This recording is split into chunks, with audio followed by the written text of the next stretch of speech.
Ladies and gentlemen all over the world, we want to thank all of you for your time. We want to say a very big thank you for taking this moment to be with us all the way in Kampala, as far as Careerfest 2020, the maiden edition of this event is concerned. And today we are going to be looking at a very interesting subject matter titled, the broad theme is digital transformation, career options, and skillful transitions in the new normal. And as the publicity have already gone, you've seen we've put together a very, interesting, resourceful people that are going to lead the discussions with us today. Some are coming all the way from London, some are coming from Ghana, some are coming from Uganda. And we've got participants who have signed in from London, from Nigeria, from Ghana, from Uganda, and then Kenya. And we are trusting that all of them would be able to take away some very important lessons from this particular discussion to be able to get to where they really want to get to. So it's very interesting. And just to give you a head start, some of the things that we are going to be discussing, we're going to look at about 6 different topics broadly. We're going to look at a wealth of digital transformations, career options, and relevance of talent and vocational skills. That is going to be one of the things that we're going to be looking at. Then we shall also look at the role of soft skills in career development and progression in the new normal. Then we shall look at developing effective interviewing skills in the new normal. Then again, we'll look at entry into the new corporate world, expectations of the C-suite executives. Then we shall look at relevance of self-packaging and CV composition in a competitive interviewing program. And finally, we shall look at developing a career spectrum in the competitive, volatile, uncertain, complex, and ambiguous world. So this is going to be the focus of our discussion, and each panelist is going to address each of these topics. Then after that, we would open the floor for as many of you that have questions, that have issues that you want clarified, you want issues that you want a bit more, added to it. We'll open the floor for you to ask such questions and for such inputs to be made to you.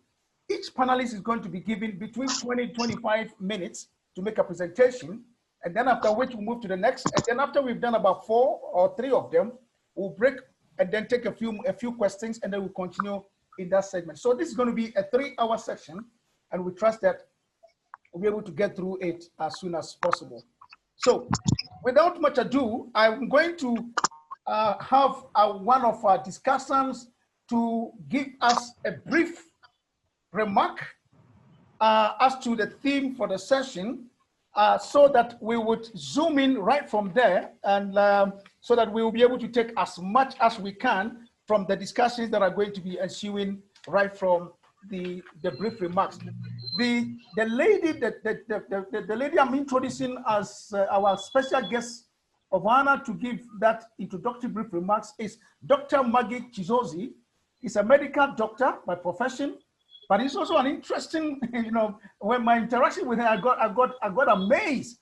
A medical doctor who has moved to becoming an investor in mixed farming and managing at least 300-acre farm, a director in Crown Beverages Limited, and a former executive director of the Uganda Investment Authority, who for so many years was the face of Uganda all over the world. Ladies and gentlemen, pleasure is mine, on behalf of my team, to introduce you Dr. Maggie Chizozi, to make a few remarks before we hand over to the first presenter to start the ball rolling. Dr. Chizozi, the floor is yours. Okay, very successful people in different fields who have been able to adapt to the new normal. Why are they here today? I would ask. They are Africans, most of them. Africa has a very young population. 20% of the global labor force in 2010 will be from Africa, a whole 20%. And yet 76% are in vulnerable employment. So we have speakers and panelists today who adapted the hard way.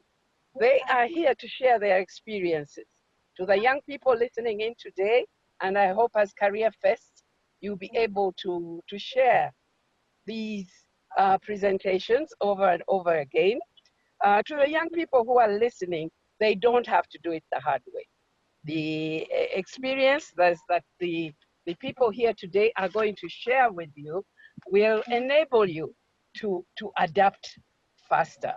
You will learn from them and not have to take the time that we took to get to. I know you just had the various positions I was in, but it took me many, many years to get there. You are going to listen to the experts that we have here from Ghana, from UK, from Uganda, talking to you on how you can do it faster. You are privileged.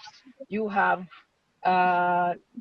digitalization and information right at your fingertips. It's at your fingertips. You have disruptive technologies to simplify processes and financial inclusion for all of you. Therefore, I just want to start by thanking Careerfest for getting the keynote speaker, Annette Chihuguru, and outstanding panelists and discussants from many countries to help you go through these processes and succeed in wherever you are working, in your business or your employment.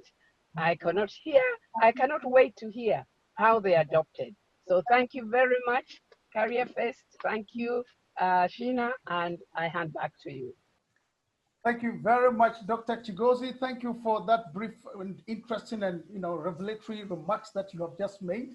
And I believe that both panelists and participants have taken a key from what you have said. Ladies and gentlemen, I'm going to move straight to the first presenter in the person of my good friend, Herbert Zake. Mr. Zake is a veteran human resource and PR consultant. He completed a Master's of Management Studies, HRM, from Uganda Management Institute. Yes, so Herbert has 17 years as head of HR and head of corporate affairs, respectively. Herbert has been in the HR realm for more than 27 years. He's also a member of the Human Resource Managers Association of Uganda. My good friend, Mr. Zake, we cannot wait to hear your presentation. So please take over from here and let us hear the content of your presentation. Thank you so much. Okay, so ladies and gentlemen, good morning, good afternoon in the different time zones. I'm happy to be here this afternoon, and I'll be talking to you about impactful interviewing skills in the new normal.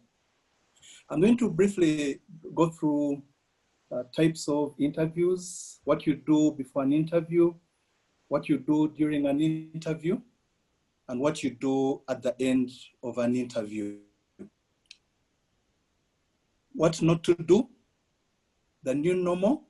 Then if time allows, I'll share a bit of my personal experiences. And from a personal point of view, I've been on both sides of the interviewing. I've been a candidate and I've been interviewed for a number of jobs, but I've also been an interviewer. I've been a recruiter, and I've recruited executives, I've recruited board members, I've recruited executive directors, CEOs, and I've gone to middle managers and as low as entry-level messengers, drivers. So I've done it all, and I've seen it from both sides of the coin. I'll just start by saying that these are talks that I usually have with students of leading universities in Uganda, and I'm normally given 2 or 3 hours to do that. But here, I only have a few minutes. So I'll just try to go through it quite quickly. Then at the end of it all, I'll be able to respond to questions.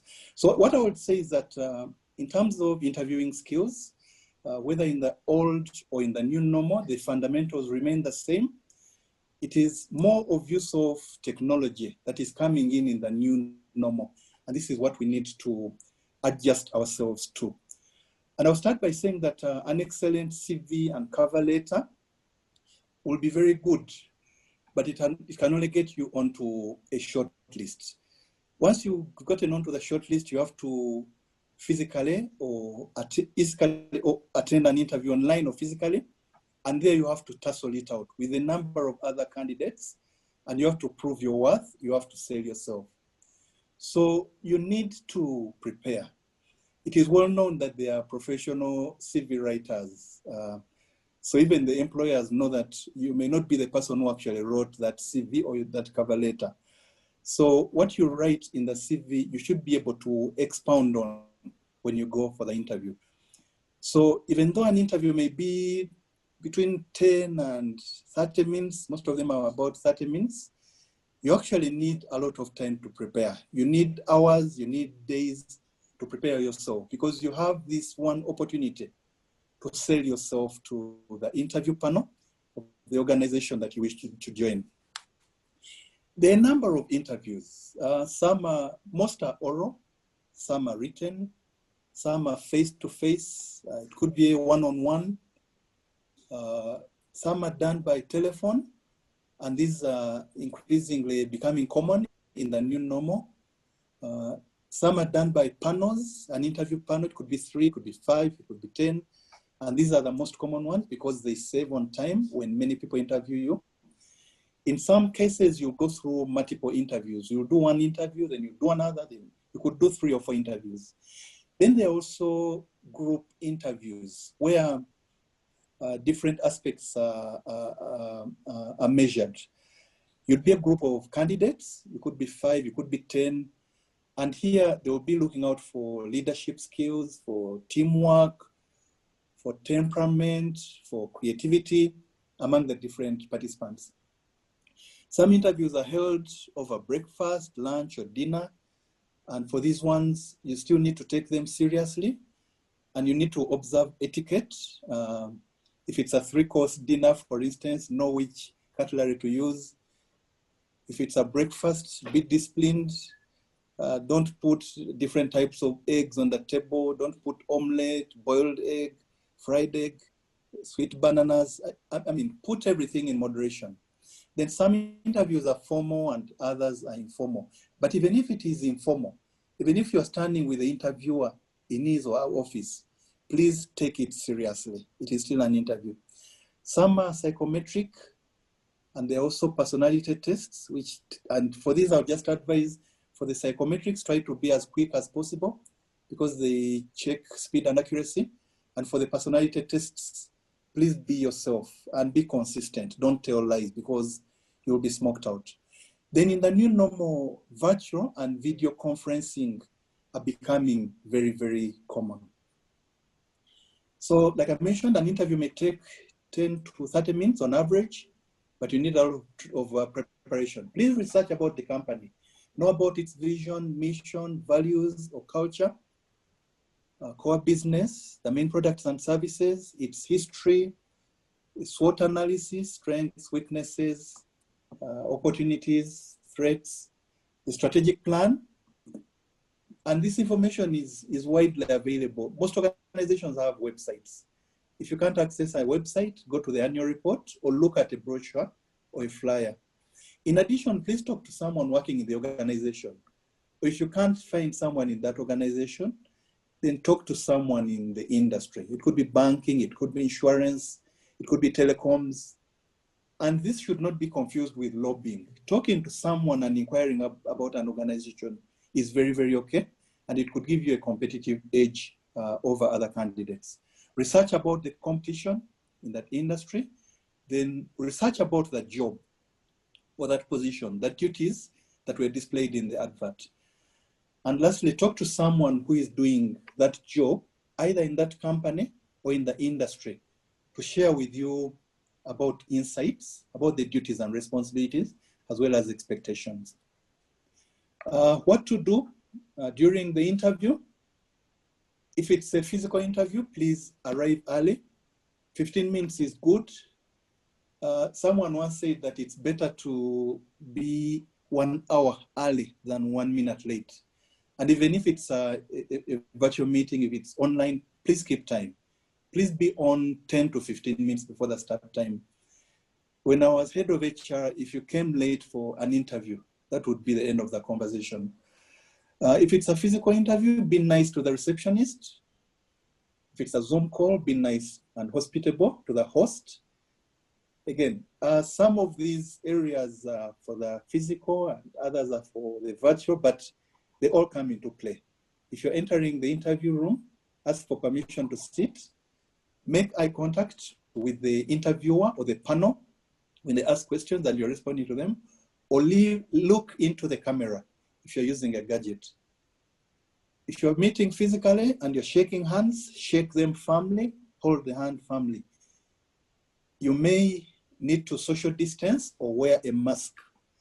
Please, when you're given the opportunity, when they ask questions, please emphasize your skills, experience, qualifications. And at the end of it all, remember to thank the interviewer or interviewers for the opportunity to be interviewed, as well as their time. During the interview, you have very few seconds to create a first impression. You have about 4 seconds to create an impression and about 30 seconds for that impression to be made. So present yourself in the best light. Dress well, sit well, and talk like a leader. In the limited time that you're given, please share your unique selling points.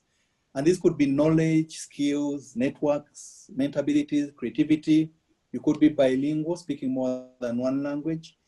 You could have excellent computer literacy or a very good past performance record, proven commitment, dedication, honesty, integrity, leadership skills, ability to learn quickly, positive attitude, or quality of work.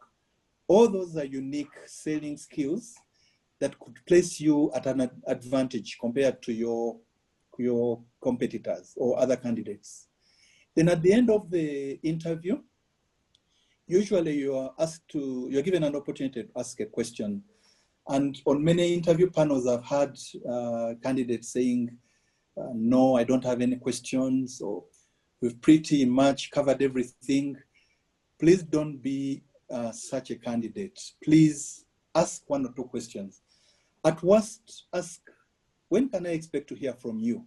Or what are the next steps? Or will there be other interviews? At worst, please just ask that 1 question. The others you could ask, intelligent, good questions are, of course, you'll have done some research about the organization and the job. So you could ask, what are the company's goals? What are the company's business goals? Does this job entail or involve any kind of training, and what would that training be? Please explain to me what the company and organization structure looks like, or what the department structure looks like. What software or systems do you use within the organization? In this pandemic era, will I work remotely or will I be in an office? Do I have to physically report to the office? What gadgets will I use? Will it be a desktop? Will it be a laptop, iPad, or phones? And because you'll have done your research, please don't read those questions in front of the panel. Get them from your mind. And just ask 1 or 2 questions, at most 3. Don't ask too many questions. You are not the interviewer, you are the interviewee. Questions in the interview will be many, and they will be varied. But some of the areas that are usually covered include questions about you. And this could be questions in your CV. When you're asked to talk about yourself, please be brief and to the point. Don't talk about school and the number of siblings you have and your parents and what they do. Just talk about the unique skills and experience and knowledge that you have that is going to be beneficial to the organization. And again, don't spend too much time on this question because it's like an icebreaker, and usually it is not scored. If you spend too much time on this question, then you may not have time which are going to be scored. There will be questions about the organization, about the duties and responsibilities of the job. You will be asked for what value you are going to add to the organization, where you need to share the unique attributes that you have, which I mentioned earlier. You'll be asked to talk about your strengths and weaknesses. There could be questions about teamwork. Depending on the level of the position, you could be asked about leadership, your leadership skills. You may be asked why you left your previous organization or why you are leaving your current organization. Please don't badmouth your previous or current organization. You'll be asked some difficult or challenging questions. Don't rush to respond to them. Please think through.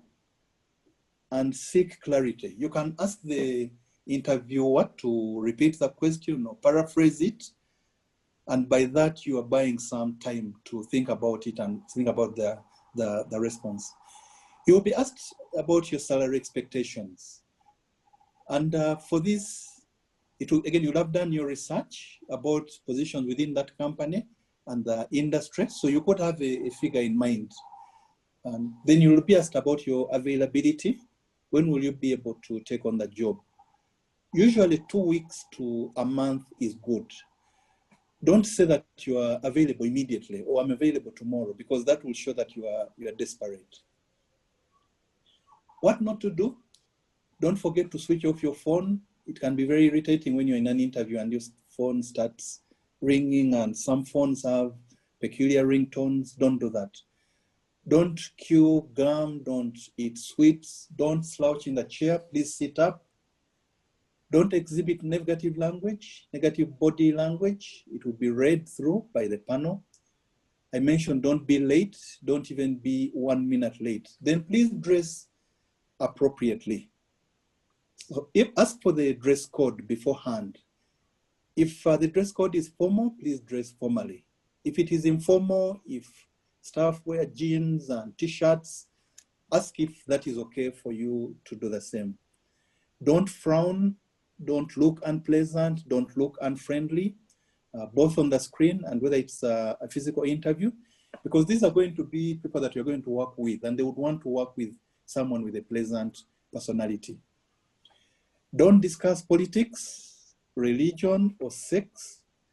These are areas where people have very, very strong views and they could develop biases against you, so avoid them. Then avoid nervous habits and mannerisms. Don't bite your pen, don't bite your fingernails. Avoid asking personal questions, ask only official questions. If it's a physical meeting, don't play around with items that are on the table, don't play with the phone, don't play with a pencil.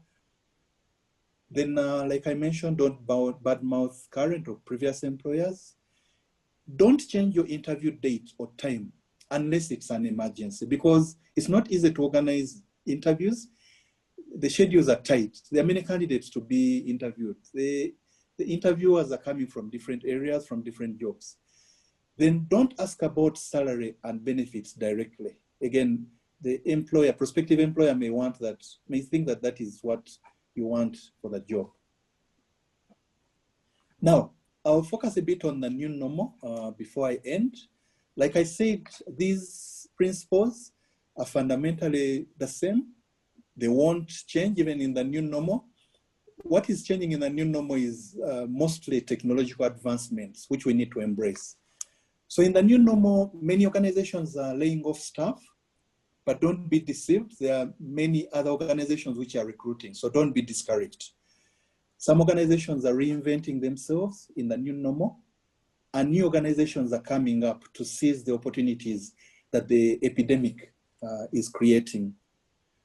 So in the new normal, most interviews are becoming virtual or online. So as you practice, please practice the use of different apps and practice public speaking. Talk to a couple of friends, talk to a couple of family members as you practice for the interviews. Then artificial intelligence is coming into play, both in the area of screening candidates for shortlisting, as well as interviewing. And I'll leave you with an IE or robot that is currently doing oral interviews. It's called Tengai, T-E-N-G-A-I. You can Google about it. You need to have a gadget, have a phone or iPad or tablet or laptop. Download the necessary app, the app that the interviewer is going to use, and make sure that you have reliable internet.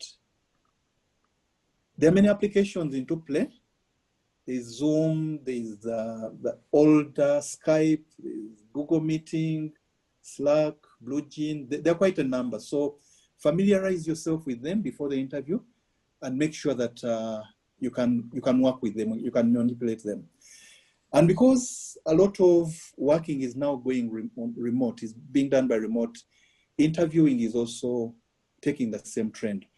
But I must caution you that where we are, even physical interviews are being done. In the last 6 months, I've conducted both physical and online interviews. There are some employers who still do physical ones, and there are some employers who are doing online ones.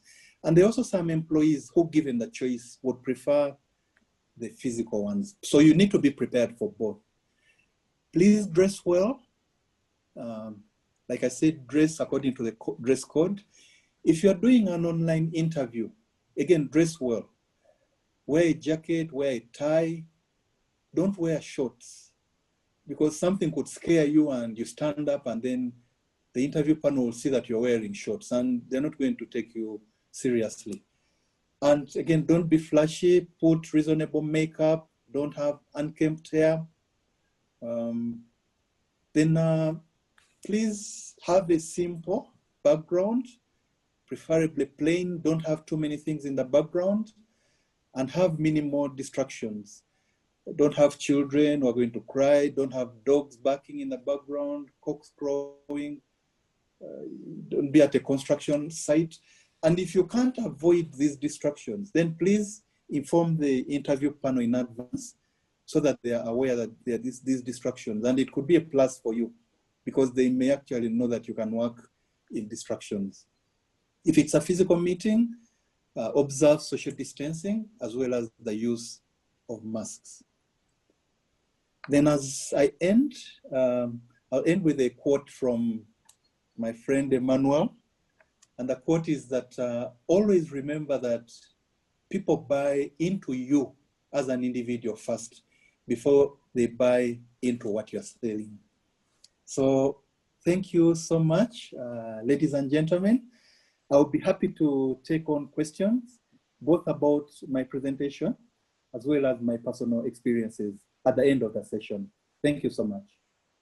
Thank you very much, my brother, Zake. Zake, can you please put your video on so that, I like that part where you said that, dress decently and, dress, put on your tie, don't put on shorts. And I like that component. I like that part of it, very, very interesting, extremely interesting. So please put on your video. So I didn't want to interrupt you. That's why I didn't come, interject at that point. But thank you so much for that presentation. And ladies and gentlemen, you want to stay put, because if you have any questions, you can either send them via chat, or please hold on. We'll open the line for questions that you can send across later on. But as the discussions are going on, you can please proceed and send in your questions via chat, and I can assure you are going to answer each one of them at the appropriate time. Thank you one more time, Zake, for that brilliant presentation.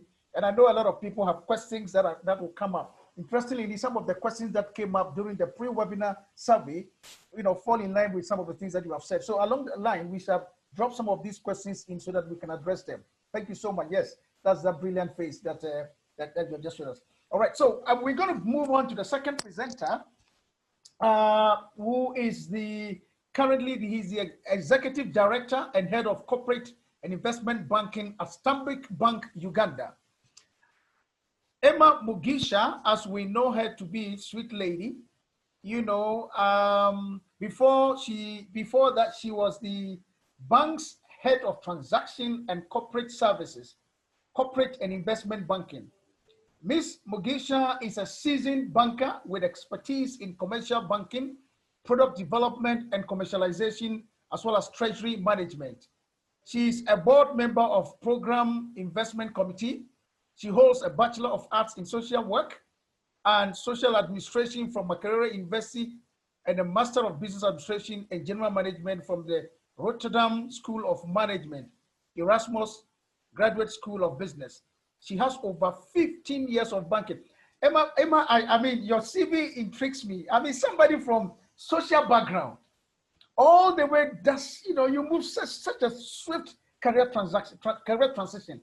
Before you go into your paper, I know you are going to address us on what we consider to be, what are the expectations of C-suite executives. You are now the executive director of Stanbic Bank Uganda. But Emma, with all due respect, can you give us a tip, just a little bit about how did you transit?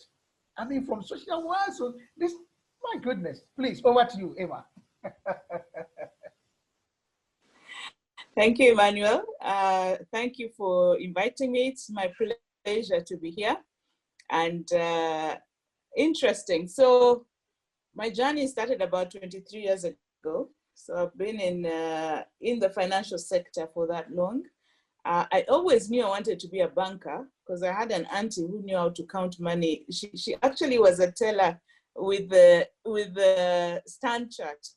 But at that time, she looked so cool in the way she counted money. So that's why initially I wanted to be a banker. Interesting. That changed over time. And yes, so I did move from, I did do social work, but ended up doing banking. So for today's topic, I feel like Mr. Zake has done a good job. I still call him Mr. Zake because at one point he interviewed me for a job. But I didn't join StanChat at that time. And he's done a great job on what to expect. And what maybe I will do is to say, what is the expectation of the person interviewing you so that you can go into that interview with the right mindset. Many of us who are leaders spend, or most of us who work actually, spend the biggest part of our productive life at work. So you want to have, you create a family at work. You create a work environment that becomes your second family. So even as you are recruiting somebody, as somebody is coming to join that team, you're looking for someone who fits into this family. If you want to call it a tribe, call it a tribe. So you're looking for the next kinsman into your tribe. If you want to call it a kingdom, call it a kingdom. You're looking for the next member of your kingdom. So you're looking for someone who's going to fit into the work environment, but you're also looking for someone you can depend on, someone that is going to help you to meet what the expectation of the organization. So how do you then portray yourself to this person that is recruiting for their tribe? How do you figure out how you become a tribesmate in that company? Yeah. So those are the expectations that I'm going to talk about today. A lot has been covered in our previous speech. We'll give it a twist in terms of practically what you can do then to reveal your true self so that the person who is actually interviewing can connect with you and be able to invite you into their organization. Age is catching up a bit, so I'll put on my specs. So the skills are the first thing that we're looking for. In any organization, when there is a vacancy, that means there's a gap. There's need for somebody to come and fill a certain gap. So we're looking for a certain skill set, yeah? That skill set could be held by 1 million people, but you're looking for that one person with that skill set that is going to fit into this organization and give you, and fill that gap that you have. So we're looking for your education, your technical ability, but we're also looking for experience. We're looking for the right attitude, because you may have the skills, but your attitude may not fit with the culture of the organization you're looking for. We're looking for a culture fit. And during that interview process, as Herbert has taken us through, we're trying to test the fit of you who's coming to join us, and to see whether you'll be able to fit in that gap that we have. We're looking for commitment, because again, I've got a job to do. I don't do that job myself, I do it through people. So I'm looking for someone who's going to be committed and someone who's going to be hardworking and be able to deliver, so that I can also deliver on the other hand. We've got shareholders, they have an expectation on the organization, and we have to deliver this expectation through the people that we hire or the people that we work with. So are you passionate about things? So you may not be able in the interview to talk about what you're passionate about, but you may be asked, what else do you like to do? And then you get into this passionate conversation about football, and that passionate conversation about football will reveal how passionate you are about the things that you like, and how willing you are to then talk about them with that energy. Because If you're then passionate about the product that we do, then you'll be able to sell it if you can sell your football story to me. So when you're asked about, give examples where you've been passionate about something, look for something you're truly passionate about so that that passion can actually come forth and it is authentic. I can feel and touch it even from the way that you express yourself. So I'm looking for someone who's honest, who's dependable, yeah, someone who has grit. When I say grit, what do I mean? Persistence and being able to be determined even through the tough times. So I work in a bank, and sometimes the bank is actually a real pressure cooker. It gets quite tense. So I'm looking for someone who can remain calm and collected even during tense time. So I may ask you that, give me an example of a time when you really felt on pressure, and how did you navigate that time? So that example that you give, again, let it be an authentic example. It may not be a work example. It may be a home example, but as long as it reflects the grit that I'm looking for, or the determination and persistence that I'm looking for, then that will come through authentically. On the skill side, we're looking for very good communication and verbal skills. So let's start with your CV.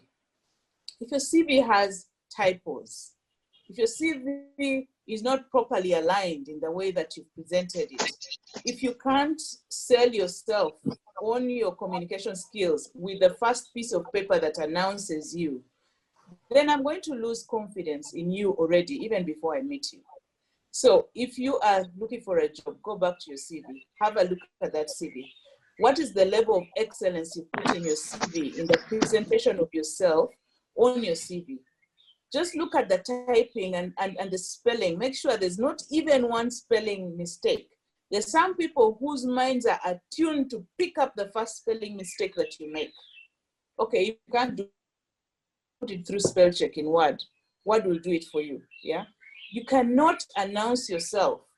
The first thing that announces you, which is your CV, and it doesn't have that sense of excellence. Then I will lose confidence in you even before I meet you, because I'm thinking, if you can't care about the thing that announces you, how are you going to care about putting out a document that announces the organization? So before you sell anything, sell yourself. So that your CV is your first point of excellence, and it will show your communication skills, it will show your presentation skills, and it will show your written skills. If you're asked to write a cover letter, don't just go onto the internet, download cover letter, fill in a few things, and probably it even has an industry, a different industry from what you're applying for. Actually take time. I'm not saying don't copy from best practice, please do so. That's also important. But take the time to be meticulous in your presentation and in your preparation so that you can show that presentation, those skills to your potential employer. Verbal skills are also very important. And we have to learn how to speak up, to speak confidently. If you're coming to sell yourself, you have to be confident about yourself. If you can't be confident in you, why should I be confident in you? Why should I trust you with the bank's money? Why should I trust you with my depositor's money? So I need to see the confidence that you come with in whatever question you're being asked. Sometimes you're asked a question, not so much to hear what you're saying, but how you're saying it and what it is reflecting. Is it reflecting that confidence? Is it reflecting your authenticity? Is it showing honesty? Is it showing, your ability to quickly think back to a situation and to be able to relate it to the current view? We're looking for teamwork. Are you able to work as part of a team? Or even as you're given a role, are you able to do it by yourself? Or are you going to be looking for consistent guidance? So there's teamwork, but there's also the capability to work by yourself. Herbert talked about preparation, and preparation is very key because you should identify the gap that I'm trying to fill and tailor your examples and your preparation for the interview with that gap in mind. So if the advert says we're looking for a business manager, Have you found out what does a business manager in a bank do? What does a business manager in the organization, the specific organization that I'm looking for, do?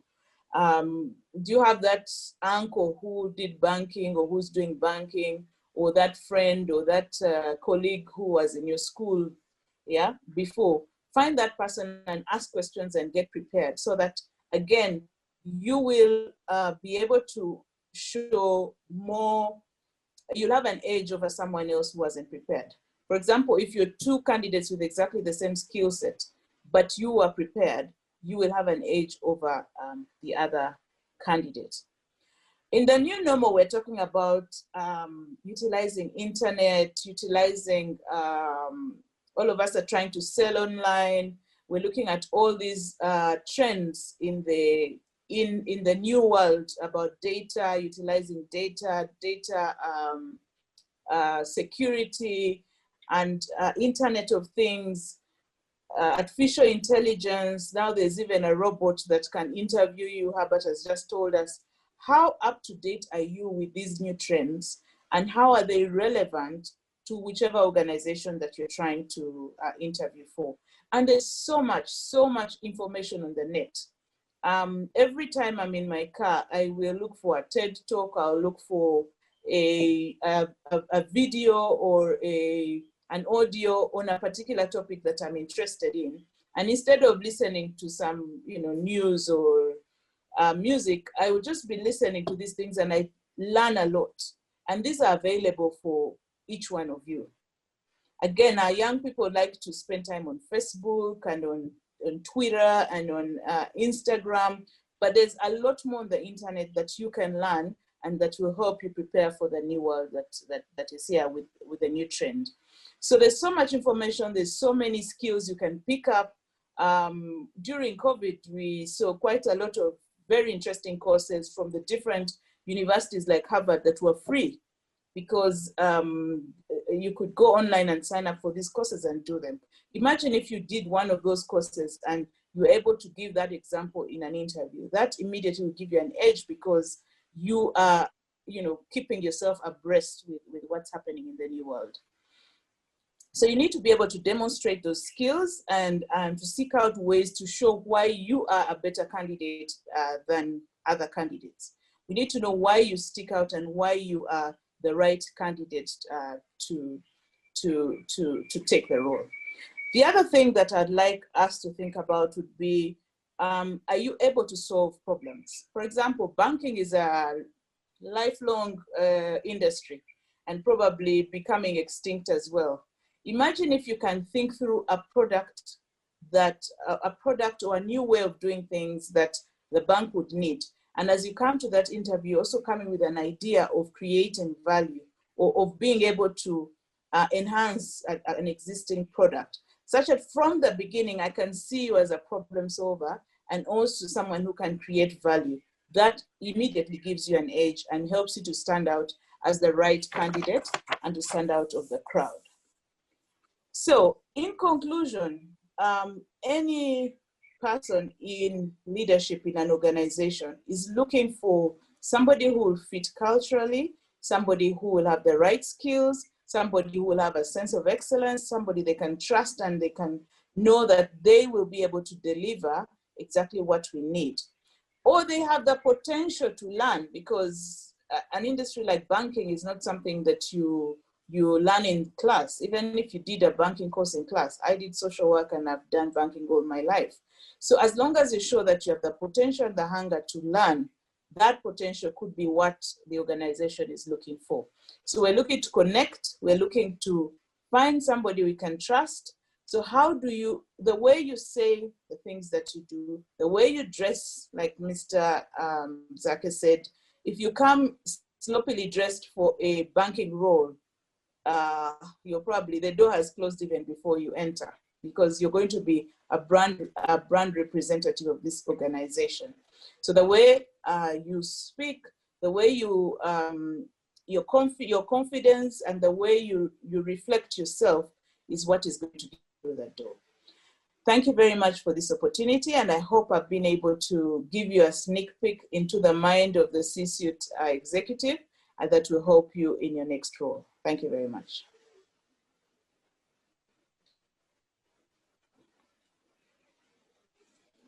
Back to you, Manuel.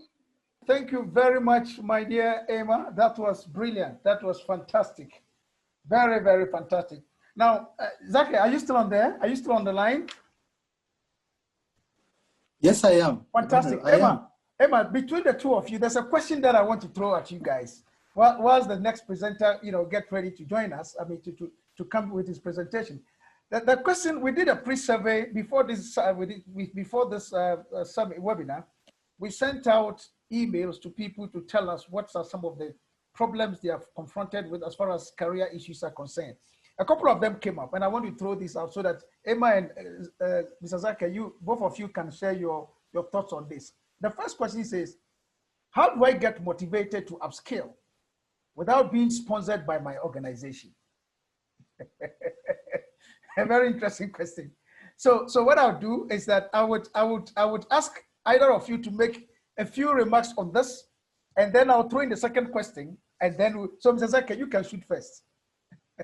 How do I get motivated to upskill without being sponsored by my organization? I think this issue is very, very common with most of us as far as we Africans are concerned. A lot of times we want, if our organization cannot pay for us to go for a course or whatever, then we stay put. I've been in situations where people would say, before I can go for the training, what is a per diem? So over to you, Emma. Exactly. Mr. Zaka, you can take it first, and then Emma can also chip in. Okay. Thank you, Emmanuel. You're very much welcome. I think, I'll put off my video again because of connectivity, so that I don't get dropped. I think that's a brilliant question, Emmanuel, and I think the person who has asked the question actually has the answer therein. Because in your working life, both before you join, when you're working, I think the person who is most interested in you should actually be. Back in the day, many organizations used to support their employees for professional courses. Some would even support first degrees, master's degrees, but the trend is now changing. I would advise that person that it is extremely important for us to invest in ourselves because then we keep ourselves relevant. If we just sit back and wait for companies to sponsor us, that policy in many instances is falling away. And if you don't do it yourself, then the others will do it. Now, first degrees are very, very normal. Many people now have master's degrees.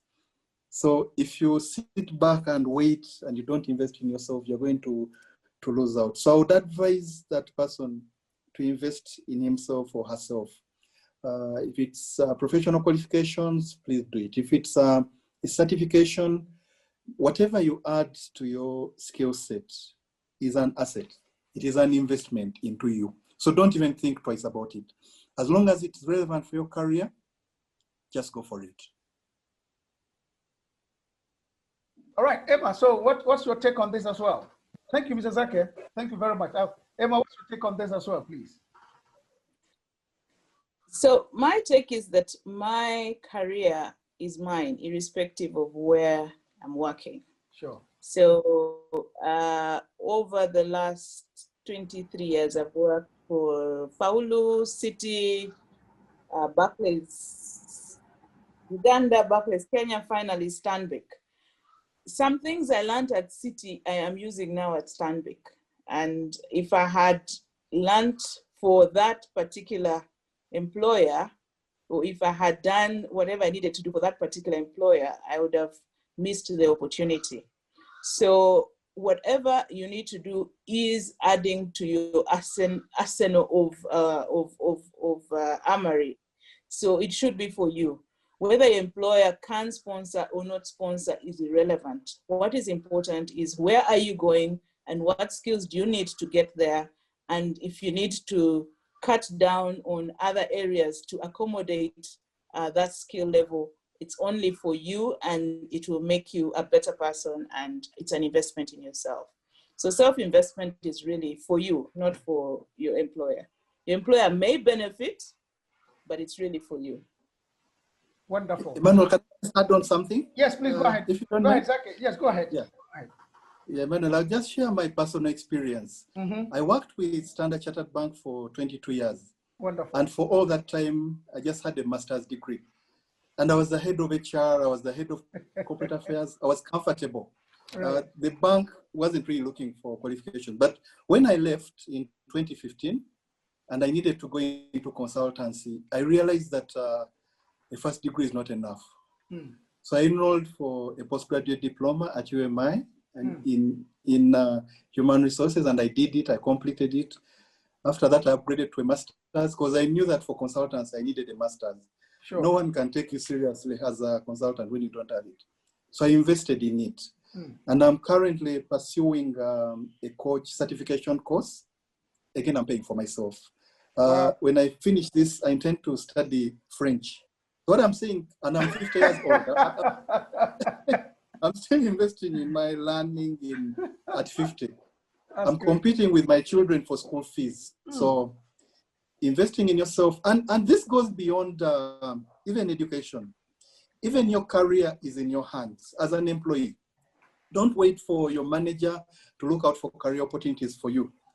You need to be self-motivated. You need to have your career, your training and development plans in your hands. At the end of the day, you're investing in yourself. Thank you so much. Thank you very much, Zaka and Emma. This is brilliant. And please don't go because it's getting interesting, extremely interesting.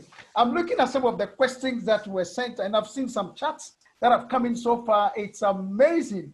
And we would address them very soon. But let us move on to our next presenter.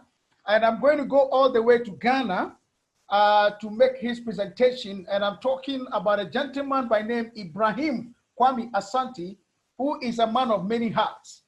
He's a chairman of Significant International Group and the founder of Significant International Training Systems. He serves as an ambassador for Peace of Universal Peace Federation, a volunteer head of training and strategy for the Humanity First Aid UK charity. He's a global ambassador for Focus of Disability Foundation UK and a frontline volunteer with St. Luke Hospice, Harrow Charity in London.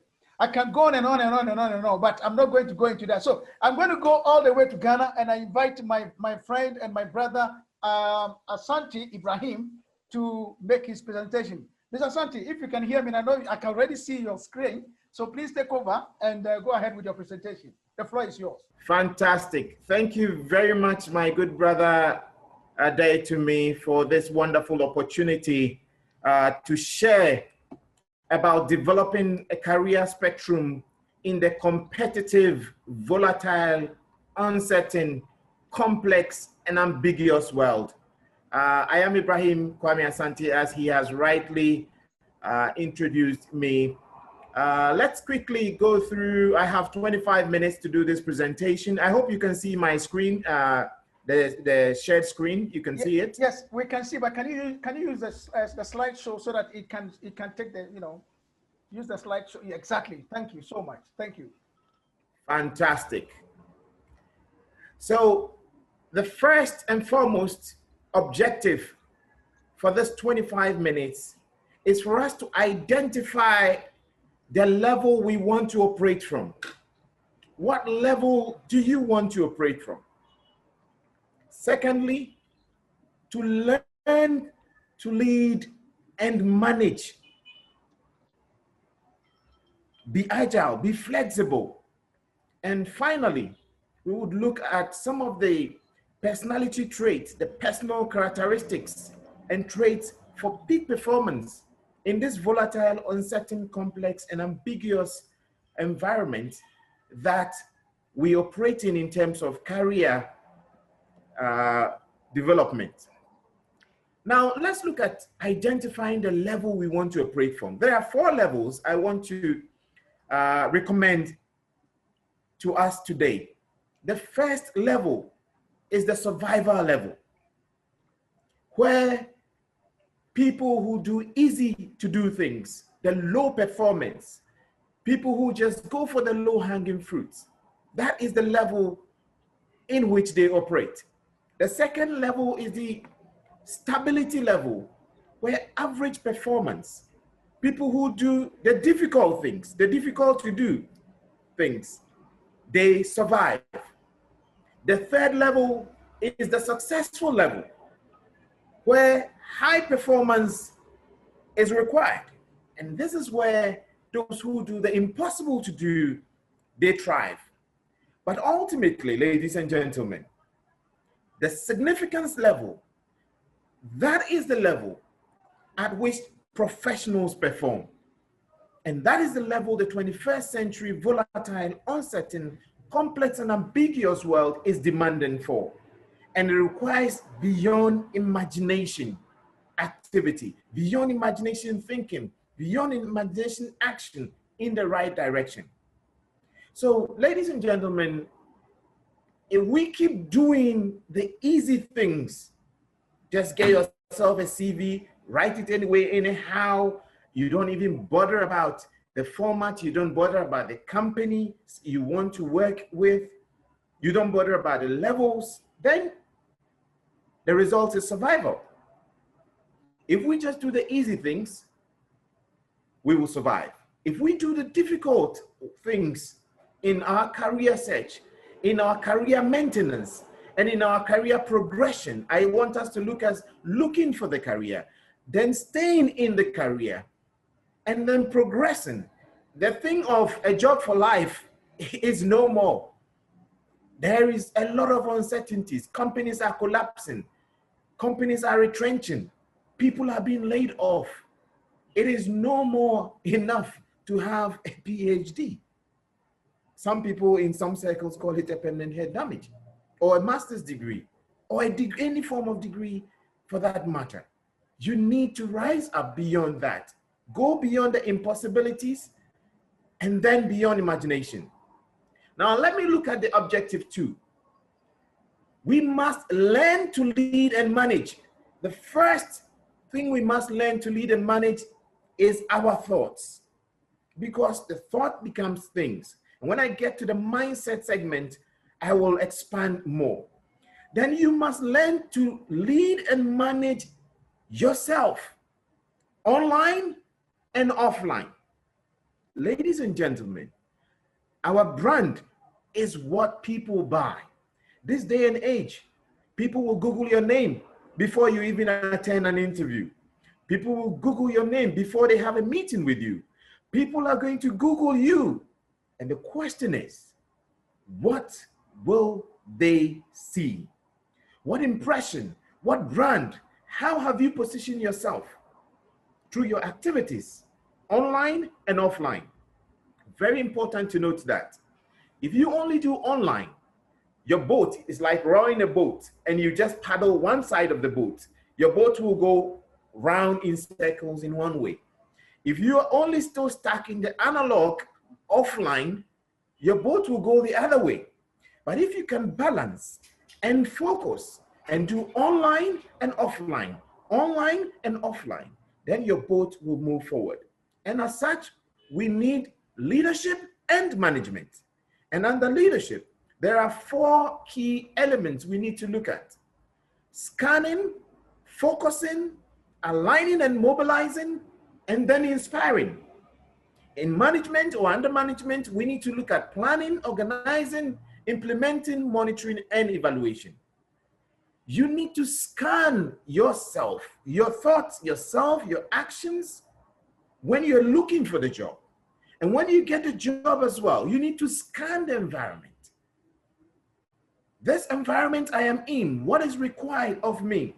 You need not only to think within the box, nor outside the box. You need to begin to think like there is no box. Why do I say so? In your scanning, if you think within the box, you will just be ticking the boxes. You will only become a survivor or a stability candidate. If you think outside the box, you will become successful. But I am proposing for us to think like there is no box. When we are scanning, when we are looking, to be an artist, be like an artist, compose, and begin with the end in mind. Then focusing, aligning, mobilizing, and inspiring. Let me take it one after the other so that you can appreciate it. When you're scanning, you need to look far and wide. And I'll repeat that. You need to look far and wide. We are talking about depth and width. In the 21st century, we are not looking for an executive who cannot drive. We are not looking for an executive who cannot type. We are not looking for an executive who needs a secretary to be able to be typing his speeches and stuff. We need a holistic executive who can drive himself, who can get his laptop, type his speech, go and deliver. I call it the plumbing and the poetry aspect. The market is demanding for a balance between the plumbing and poetry. The poetry is talking. They say talk is cheap. You go to interviews, you can sell yourself, you speak. The plumbing aspect is the rolling of the sleeves and getting the job done.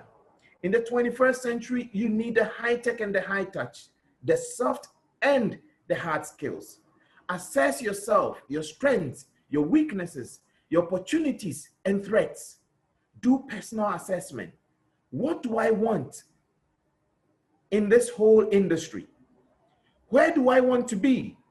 The what do I want, the purpose is the mission, the vision, where you want to see yourself, which industry, which level do I want to play in the industry? Is it the survival level, the stability level, the success level, or significant level?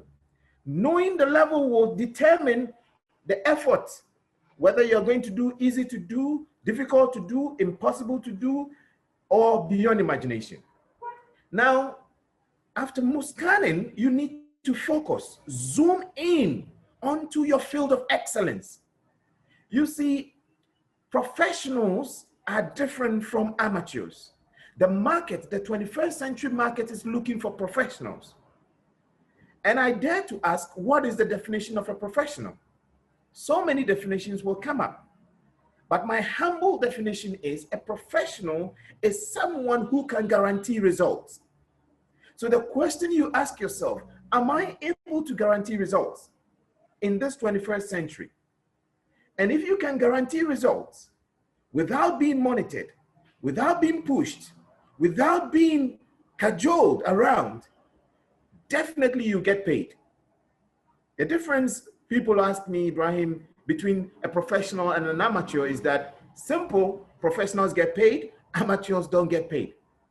If I decide to play football with my sons in my backyard, I'm an amateur. No one is going to pay to come and watch. But if I decide to train to the highest significant level and play in the league, then I will be paid. Because at that level, you must be guaranteeing results without being monitored or cajoled. Again, we must be creative when you are focusing and innovative. I know most of the speakers have spoken about being creative, innovative, but most importantly, learn the rules of the game, the rules of engagement, so that you can play within it, play outside it, and play like there is no ball. You bring your signature to bear. The third point, which we need to equip ourselves with under the leadership practice to enable us prepare effectively for the 21st century digitalized world, is aligning and mobilizing. We need to align and mobilize resources and our talents, our skills to what the market is looking for. The golden rule normally says, do unto others as you wish to be done unto you. I am proposing the diamond rule. The market is requesting you to do unto the market as the market is requesting or requiring of you. You can have a PhD, a master's, or whatever degree. If the market is requiring results and you're not producing results, someone with no degree will be given the opportunity to perform. And guess what? These days, the universities can confer on the person even an honorary doctorate. So it is no more about your paper certification. It is more about practicalities and how your activities can impact organizations and humanity as a whole. So in aligning and mobilizing, there are three things I want us to pay attention to. Teamwork. Together, everyone achieves more. In the 21st century, if you are not a team player, if you are a solo player, you will not get far. You may achieve some successes, but definitely not a sustainable one that will go very far. It is a world of collaboration, teamwork. The second point under aligning and mobilizing is hard work. You must have in your DNA how to work smart in a hard way, leveraging, doing more with little effort. And the third point there is excellence, striving for excellence, not settling for survival, stability, or even successful, moving to beyond imagination, significance level. Let me tackle the fourth point. I have only 25 minutes, but what I want to share is like a 3-hour sort of information, but we will manage to compress it. You must set yourself on fire in the 21st century, online and offline, and people will come from far to watch you burn. I'll repeat that again. Set yourself on fire. Begin to deliver value to the marketplace. And initially, you may have to do it for free.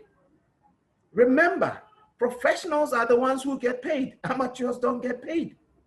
But as you keep doing it for free, as you are volunteering, you gather experience along the line. With that experience will come the wisdom, the knowledge and the wisdom, because you'll be gathering data, processing it into information, implementing it to become knowledge, and over a period of time, the mistakes and other things learned become the wisdom that people will now pay for to come to see you as a professional. Let me pause here and give you a scenario. A gentleman went for an interview at work for a particular position. During the interview, he was able to demonstrate to the panel that they needed to create a whole virtual hub to help that financial institution. It's a bank. I will not mention the name for confidentiality reason. For that demonstration alone, that gentleman got the highest level of position, i.e., they created a department in the whole organization besides what he was coming for interview for, to give him. Be inspired and be an inspiration for your own goals and dreams. And it starts with your attitude towards time, your attitude towards work, your attitude towards responsibility, and your attitude towards details. Excellence should be at play. Now let's quickly run through the management aspect that we need to have in order to equip ourselves well in this 21st century volatile, uncertain, complex, and ambiguous digital transformation world where career options are many, vast, but seems to be hard to grab, get hold on. I dare to say, proper preparation promotes peak performance. Proper preparation promotes peak performance. You must prepare excellently well by knowing your stuff, know your field, know your strengths, know your area, know what you want, know your purpose, know where you want to go, your mission and vision. Articulate it properly. Be one and whole, be congruent. Position it. Don't assume people know. Demonstrate it. You see, In the 19th century, we used to be in the world of believe me. Believe me, I have a degree. Believe me, I have a master's. Believe me, I have a PhD. Believe me, I can do this job. We're no more in that world. The 20th century world was show me. Show me your certificate. Show me your website. Show me what you can do. 21st century is prove it to me. No more believe me or show me. Prove it to me. You've got the degree, you've got the master's, you've got the PhD. We've got to see the competence that correlates with what you are presenting. So proper preparation will always promote peak performance in all our endeavors, in looking for the job, in sustaining yourself in whatever job or even enterprise, and then moving further, advancing in organization. The next point is organizing. You may have wonderful unique selling points or USPs, wonderful experience, wonderful soft and hard skills, but how you organize it makes a big difference. The same room, give it to two different personalities. The organization, how they position things, how they place things, how they prioritize, which comes first. You're looking for a job. Have you done your scanning to realize that this organization is a people-centered organization? It is a research organization which is knowledge-based.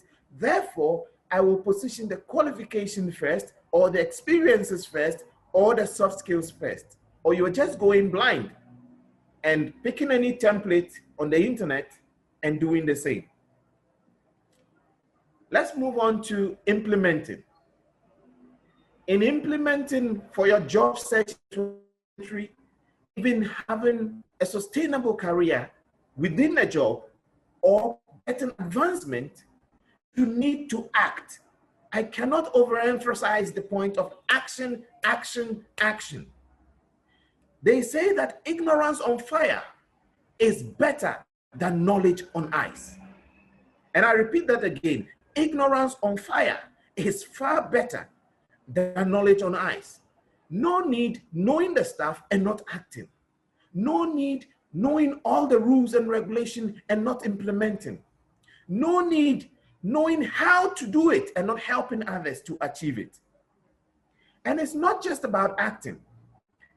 A journey of 1,000 miles begins with, I think I can read your minds. Most people say it begins with a step. Beg to differ.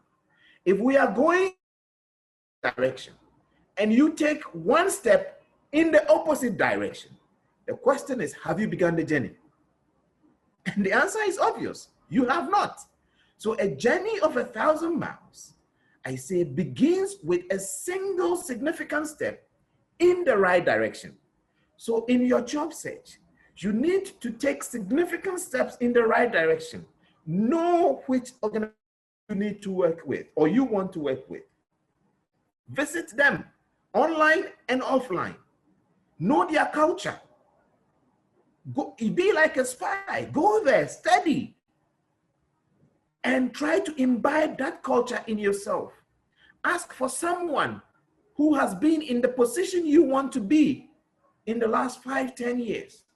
And if you love how they look, what they present, go for it. If you don't, I would advise you to think it through properly. Probably enterprise would help you. So action in the right direction is very important. But why do I put in the caveat speed? In this 21st century, ladies and gentlemen, if two people have equal knowledge, the differentiating factor will be who does it first, who does it quicker, who does it in an easier way for us, who is able to deliver on time. So speed is very important. And obviously we cannot overemphasize the direction. Now, how do we do it in managing yourself, your thoughts, and your organization moving forward in the 21st century, volatile, uncertain, complex, and ambiguous world, which is so digital? You need to be monitoring. Monitoring means day-to-day checking. Don't wait for the week. Don't wait for the month. Do monitoring. The weekly, monthly, yearly, quarterly, and yearly are the evaluation. They are the long term. You need to be doing both the short term and the long term. The monitoring, which is the day-to-day, monitor yourself, monitor the space, monitor the ecosystem, read about the current stuff, and see what is being, the world is going. Look at the trends. Where is it going? How do I position myself? But for Careerfest 2020, going digital, but for the new normal, the COVID, we would all would have jumped on a plane, flown to Uganda, and had a physical conference. But here we are. Times have changed. Times have changed. You've got to adopt and adapt or perish. Now let's move quickly so that I can wrap up. What are some of the traits that we need to imbibe to help us to become significant, to get the jobs, to be able to be sustainable at our jobs, work to the peak, also gain promotion in our work environment? Number one is personal mastery. Number two is open-mindedness. Number three, systems thinking. Number four, lifelong learning. And the last but not the least is knowing our mission and vision. Let me quickly run through it. Personal mastery. Excellence should be your forte. Excellence should be part and parcel of you. Perfection can never be attained. People say practice makes perfection. No, no, no, no. If I am scoring C now and I practice and I get B, if I keep practicing, can I get A? Yes. So if you say practice makes perfection, then it means when I get to B, I cannot improve. I dare to say practice makes improvement, not perfection. So have personal mastery. Do things so well. And I say beyond mastery is artistry. Don't just master, become an artist. Be the musician, be able to compose, be the Maya Angelou, compose your own songs. Be the Michelangelo, be able to carve the David out of the rock. These days, even universities are adopting the skirt and blouse courses. Gone were the days when you had to do a particular course and that's it. But these days, they know that because the environment is volatile, uncertain, complex, and ambiguous, we need flexibility, we need agility. We need someone who has enough accounting knowledge, enough legal knowledge, enough scientific knowledge, enough business knowledge to be able to manage the affairs of organizations for us. Be an open-minded person. Remove suspicions and superstition. Look, if you are excellent at whatever you do, if you keep doing your best, suspicion, superstition, and favoritism will not be your forte. Yes, sometimes systems can work against you. But believe you me, excellent performance, like the truth, always stands. It will go through 3 stages. First, you'll be ridiculed. You are almost always on time.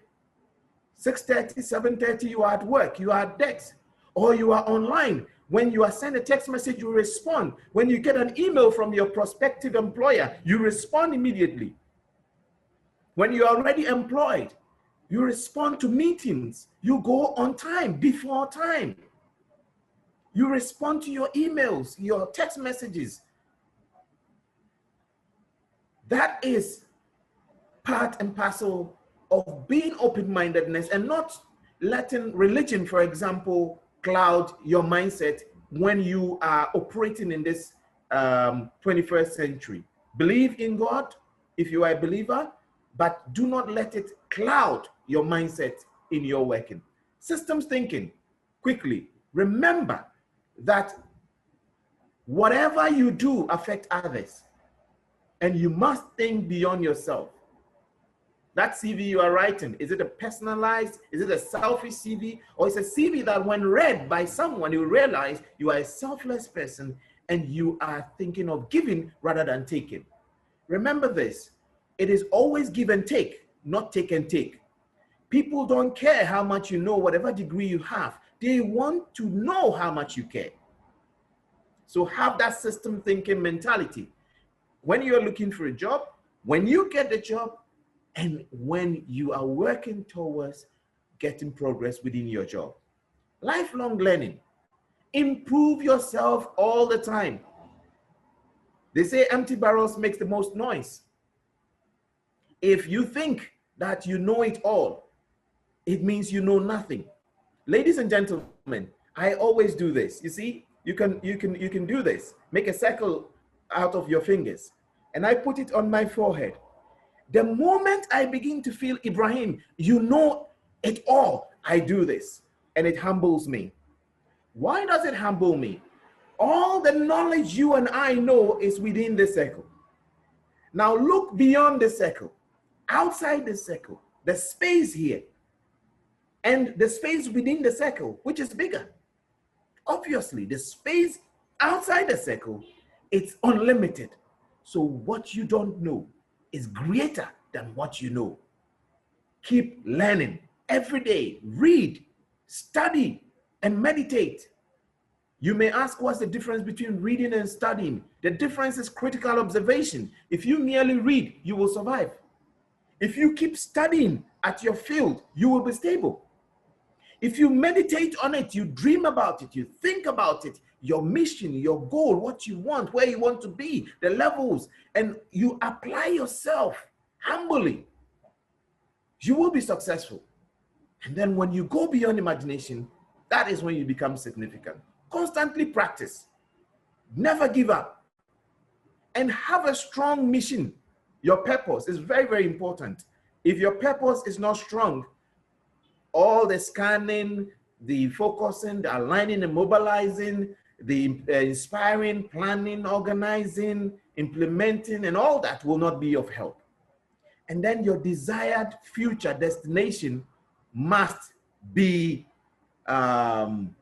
smart, specific, measurable, achievable, realistic, and time-bound. To wrap it up, ladies and gentlemen, I want to talk about our mindset.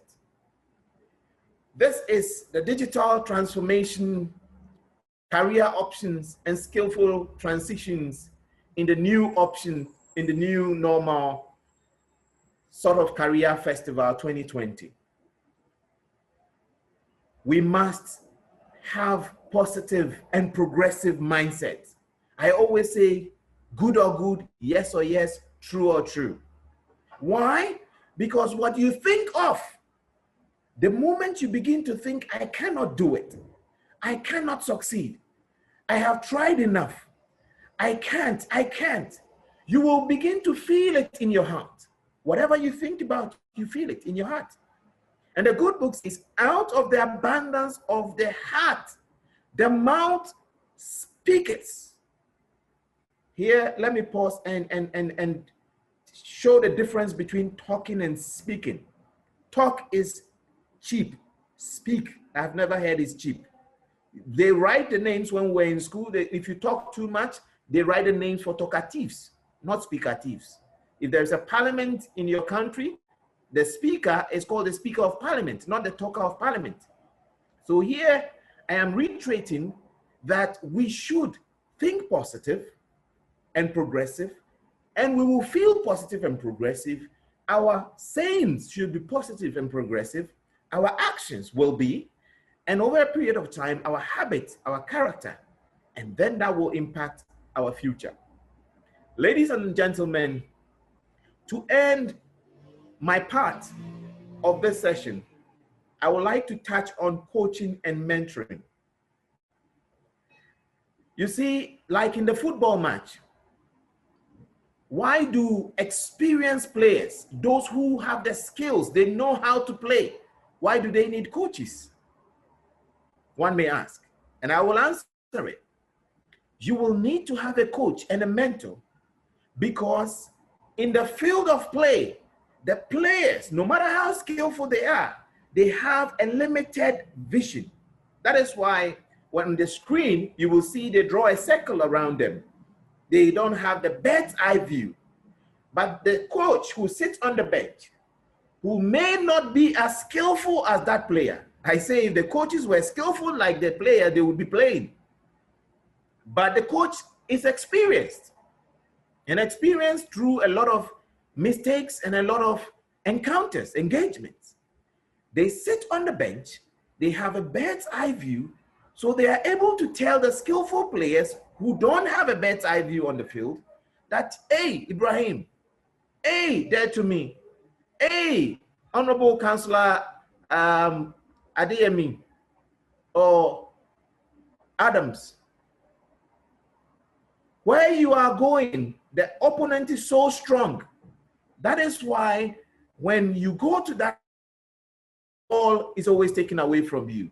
If you can go to the right side, then you will be able to succeed in this. So ladies and gentlemen, if we listen to this presentation as I am delivering, and we imbibe coaching and mentoring into our system and volunteer to learn from the best and experience, we will definitely become one of the best.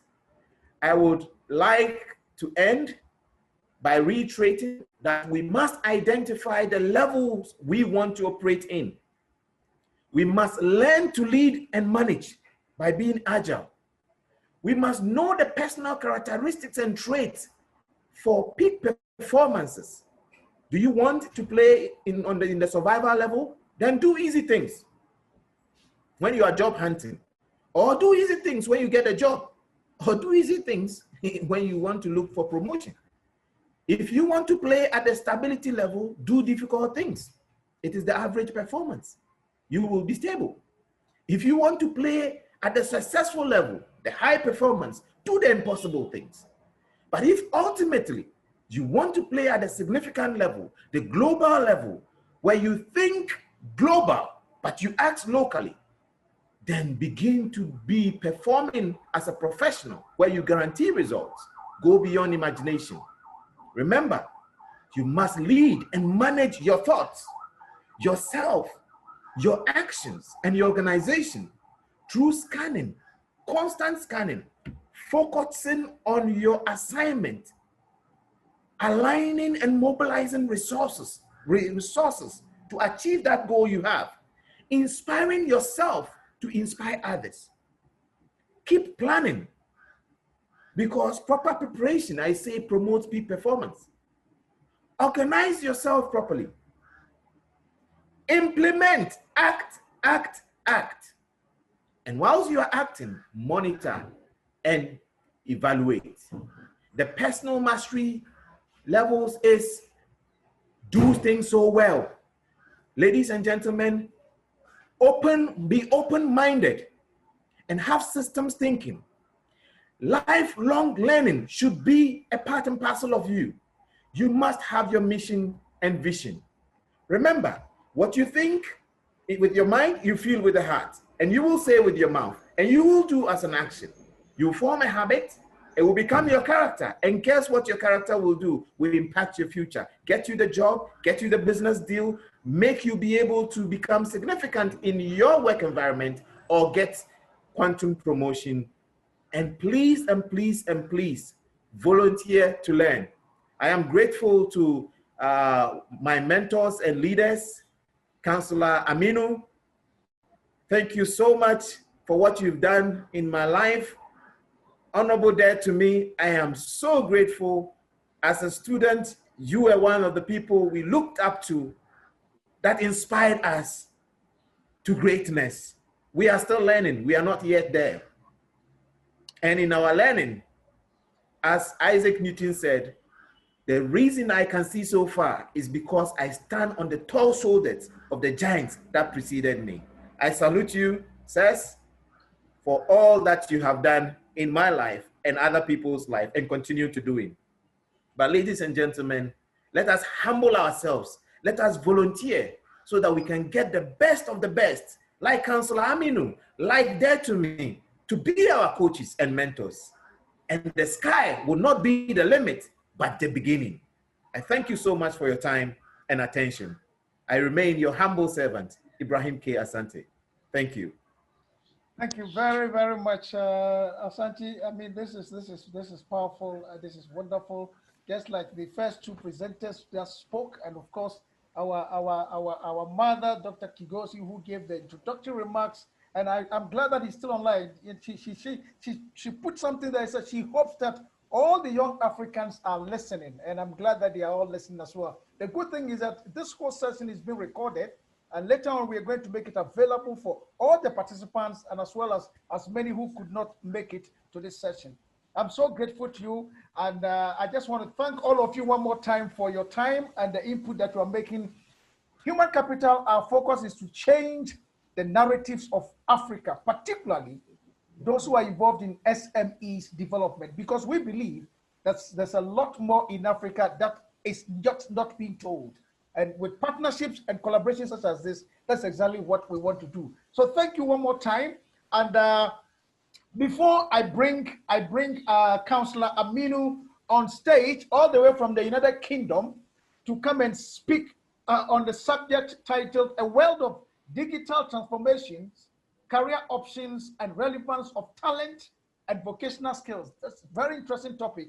Before we do that, I'm going to put one question out there that has come to the fore from the survey that we did, so that either Emma or Ron, I can see Ron online. Ron, welcome.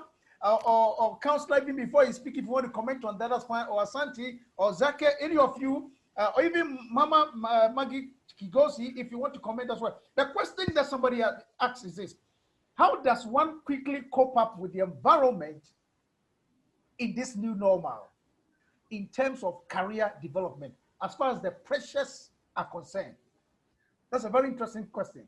How does one cope up with the environment as far as the pressures are concerned in this new normal, as far as career development is concerned? So let's spend just 5 minutes to discuss this. So if any of you is ready, you can just throw in something, and then just very briefly, so that somebody else can make a point, and then we'll move on to Councillor Aminu, all the way from United Kingdom, to chip in something. Ron, you're welcome. Thank you very much for showing up, Ron. Thank you for having me. Wonderful. So that's the question. Yeah. Any of you can pick it up to throw more light, to respond to any of them, please. We'll have to say that it is extremely important for everybody to build resiliency in their career. Fantastic. It's not that we begin to react or change when epidemics or recessions happen. It's important that all of us, people in their careers, build resiliency. And how do you do that? You do that by continually growing your skill set. In business and in companies and in the workplace, there's one thing that's guaranteed to happen. That is, change does happen.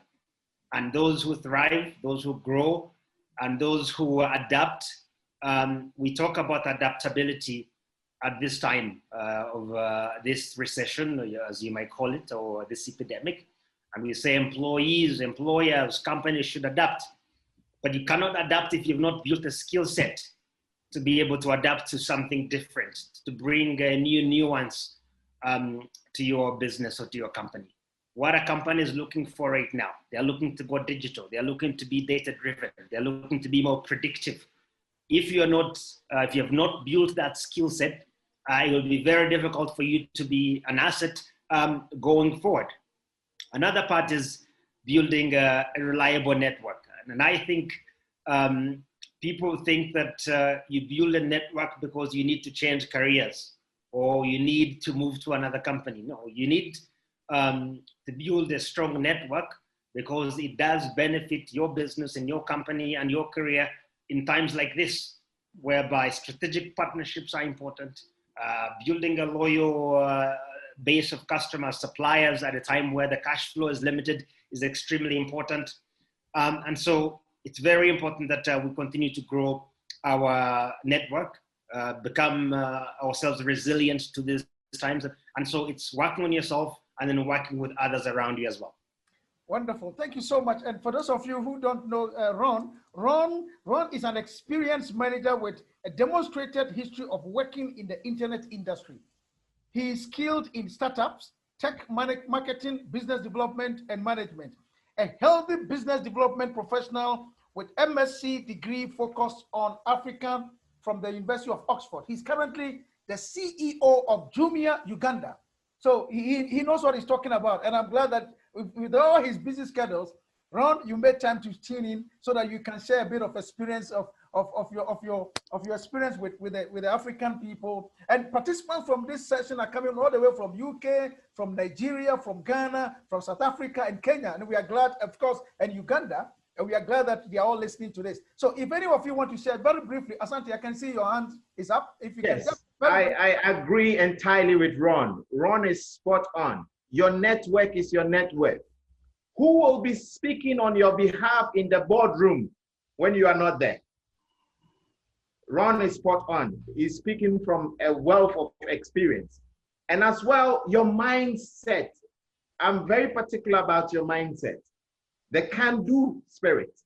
Thinking like there is no box. Don't just think within the box or outside the box. Think like there is no box.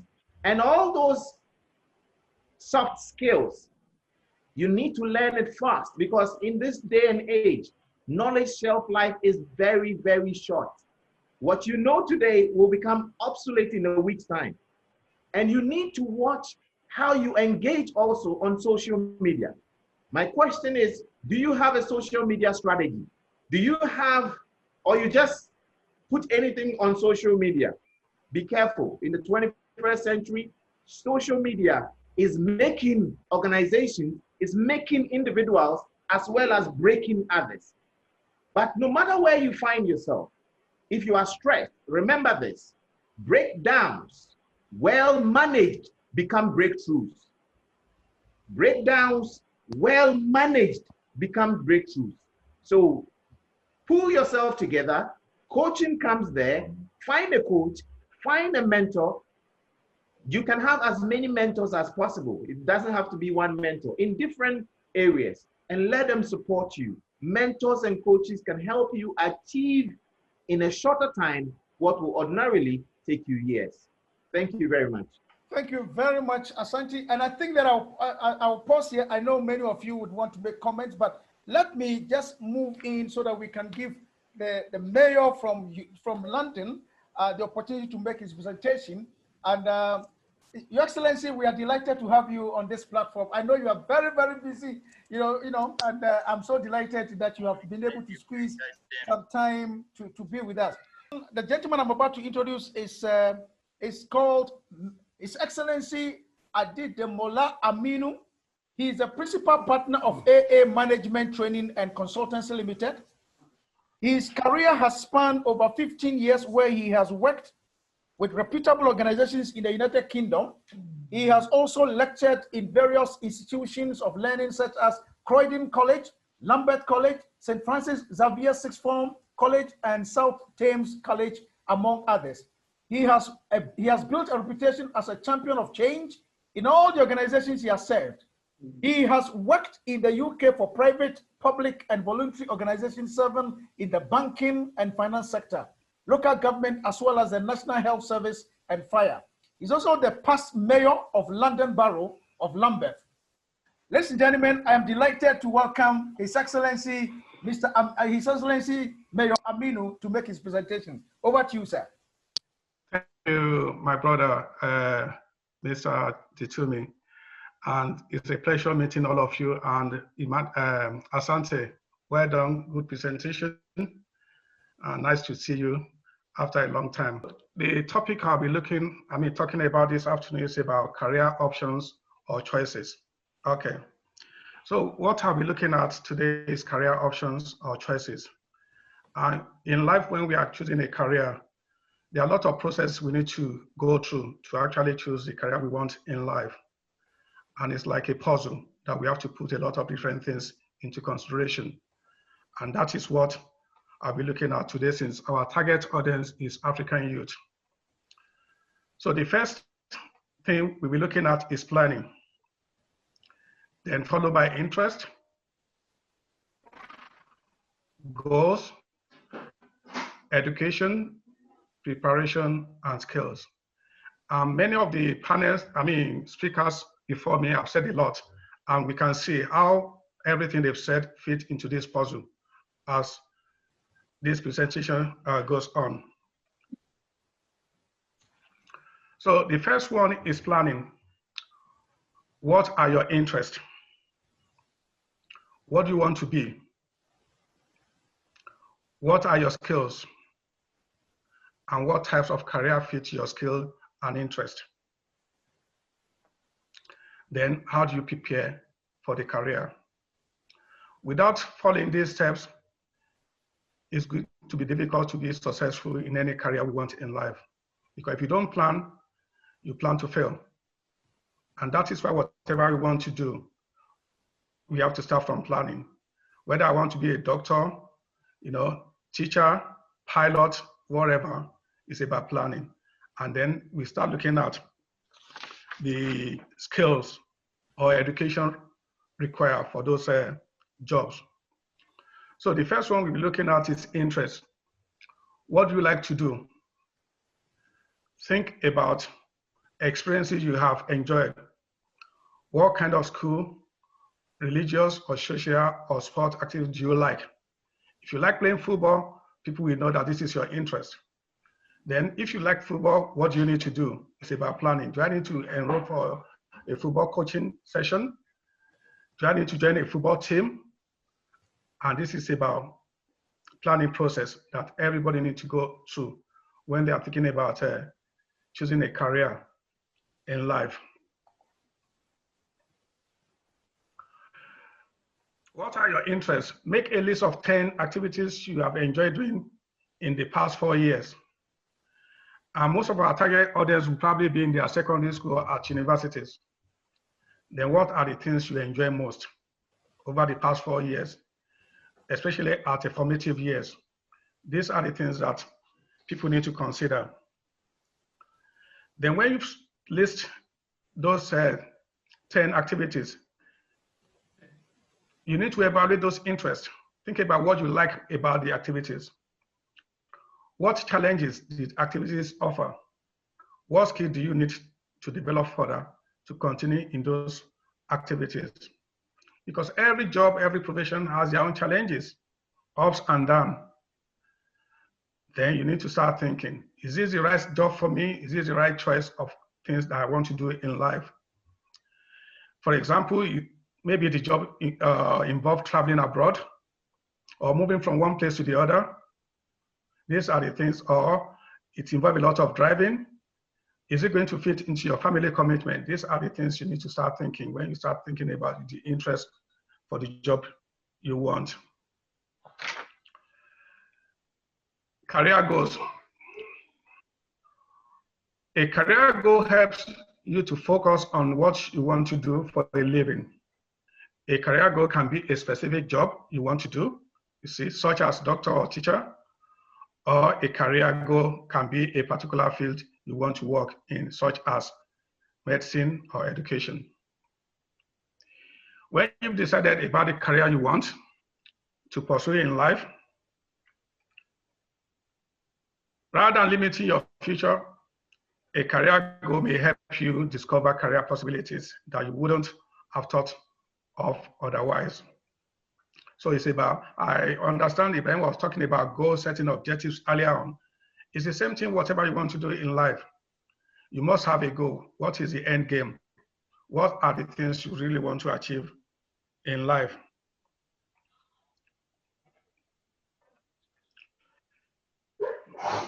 A career goal will also guide you into doing what you want with your life rather than just drifting into a job. A lot of people, because they don't plan, they just drift into any job. At the end of the day, they are not happy with that job, or they sack them because it's not something they really want. It's not something they really like. So before you start, choosing a career or job in life, think about what are the things that I really want at the end of the day. Is it about the money, or is it something that you really love, you enjoy, that will keep you going for a long time before you start thinking of changing career? Generally, a career goal is based on your skills and interests. That is the key. Career goals is based on your skills and interest. Possibilities and job trends. So if you look at job trends, there are a lot of jobs in IT sector nowadays, and that is the trend in the industry. Then do you have the right skill? to be an IT engineer or a computer engineer. So these are the things I want our youth to start thinking about. Don't just do things because you think your friend is doing it or your family member is doing it. I'll be looking at things you can do before you actually make a final decision in terms of what you want to do in life. Once you have chosen a career, think strategically about the steps to accomplish your goal. Understanding and accomplishing your career goals will be a lot easier if you create a career plan. If I do this job, how many years do I have to do this? What is the career plan? Is there any progression on this job that I can move to the higher level of the career? So these are the things that our youth should be focusing on. You must have a career plan. Maybe after 2 years, okay, I've got this experience, I want to set up my own business, or I want to move on to do other things in life, or I'm doing this now to get the experience that is needed in life. A career plan determines your skills and interests. What career best suits your talents and what skill and training you need for your chosen career. Again, skills. What are your skills? Evaluate schools, volunteer, work or leisure experience. What are the experiences you are bringing to the job you want? What skill have you acquired over the past few years of your life?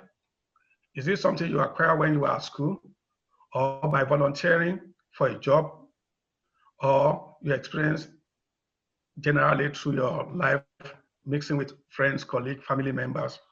So these are the things that you need to think about when you are thinking about skill required for the job you want. Okay, make a list of your school activities, such as club, organizations to which you belong. Make a list of volunteer work you have done, either through social, civic, or religious organization. You know, when you volunteer, you're learning a skill, you are working with people. You're having social skill, interaction with other people that you've never worked or you've never met before. Then that means you're learning how to work as a team, as a member of a team. If you have never worked in that environment before, then it's going to be difficult to know how to interact with your colleagues, how to work as a team to make sure that you achieve the organization aims and objectives. After you have assessed your interests and skills, determine relationship between skill and interest and possible careers. You may need to research type of careers. So don't just do it because you love it or because a family member is doing this type of job and you think it's a good job. It's just, you need to do a lot of research. What does it involve? Do I need any good qualifications to do this job or career? Or you don't really need much to be able to perform the job that you want to do. So maybe when you are doing a research about jobs or career, you can go to your local library or speak to people who have done the job in the past. So how do you prepare for the career? The course you take in high school, the grades you make, your class rank, the result of your standardized test, and the life experience you have all play a part in determining whether or not a college will admit you. If you want to do medicine, you know that you need to be good in sciences, physics, chemistry, biology, maths. If you want to do to be a doctor, if you want to to become a lawyer, you know you need to do art subjects such as literature, history, etc. So whatever you want to do in life, then you have to think about what are the courses that you need to do, either at your secondary level or at A levels. And this will form the part of career you're going to choose later on. Because if you want to do medicine and you decide to do art subject, it's going to be difficult to be a doctor. And that is the bottom line. So you need to make sure that when you are selecting subjects, maybe for your secondary school GCE or for your A levels, you are selecting the right subject that you know that your future career is on that line. So how do you prepare for the career? You need to familiarize yourself with the different types of schools. Is it art school you want to go to? Is it a performing school? Do you like playing instrument? Do you want to be involved in media? So you need to look for school that will actually meet your needs. Is it going to be a college, public school, private, trade school where you learn about technical courses? If you want to be a mechanic or electrician or plumber, then you have to start thinking which school will best suit the type of career I want in life. Or you want to be a pastor, religious. You want to be an athlete, or you want to go into academic line, you want to be a teacher or a professor and so on. So in that case, this is part of things you need to consider in life in terms of what you want to do and the college or institution that you need to go to that will give you the right qualification and the skill necessary for your future job and career. Okay, education. Now you've talked about the career you want to do. Then what is the education requirement for that job or for the career you're talking about? Interest. Middle school is a perfect time to explore your interest seriously and to begin investigating your career choices. Because this is when we start thinking, oh, I want to be a lawyer, I want to be a doctor, I want to be an engineer, or I want to be a plumber or a mechanic. So when you've identified that, then the next step for you is how much is it going to, how much is the salary for the job? Is the salary going to be enough for you or not? Because everything in life is about, okay, if I decide to do this job, will it pay me well enough to maintain myself, my lifestyle, or to maintain or to look after my family? So you have to think, how much is the wages for different jobs you are looking at? Some jobs, they pay well, some they don't pay well. So these are the career choices we need to, we do make in life. We cannot ignore the salary attached to any profession. We all know that the doctors, they are well paid. Teachers, not too bad, averagely, well to do. Mechanic, it depends on which country you're operating from. Because in an advanced country like here, mechanic, they make a lot of money, even more than people who actually work in the academic or doctors. But maybe in Africa, the people see it as a job that, okay, it's people that doesn't go to school or have good qualification that they have to do. But believe me, people make a lot of money from being a mechanic. So it depends. And that is why it depends on where the region where you're operating from. Okay, explore. Ask adult questions about their jobs. They will be happy to answer you. Have them to tell you what they enjoy most about their jobs and what they enjoy least. Ask them what skills someone must possess to be successful in that occupation. These are the things, part of exploratory research that any future candidate or student needs to bear in mind in terms of talk to people who have done the job before, who are still doing it. What are their experiences on the job?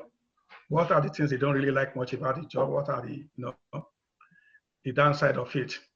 From that, you can make informed decision whether this job is something you want or not. Find out what high school and college classes are important to their field. Ask how much education is required for their career. Maybe you need a degree, and I heard someone mentioning that, okay, they've done masters and then they have to do something else because if they want to do the job they are doing, then they need to have good education, they have to have masters. Otherwise, nobody's going to look at you. So these are the things that part of your exploratory research is to find out what are the qualifications required for the job or the career I want in life. Is A-levels enough, or first degree, or master's, or you need to even have MBA to be successful in that career? Learn about what people do at work and how they make our world a better place.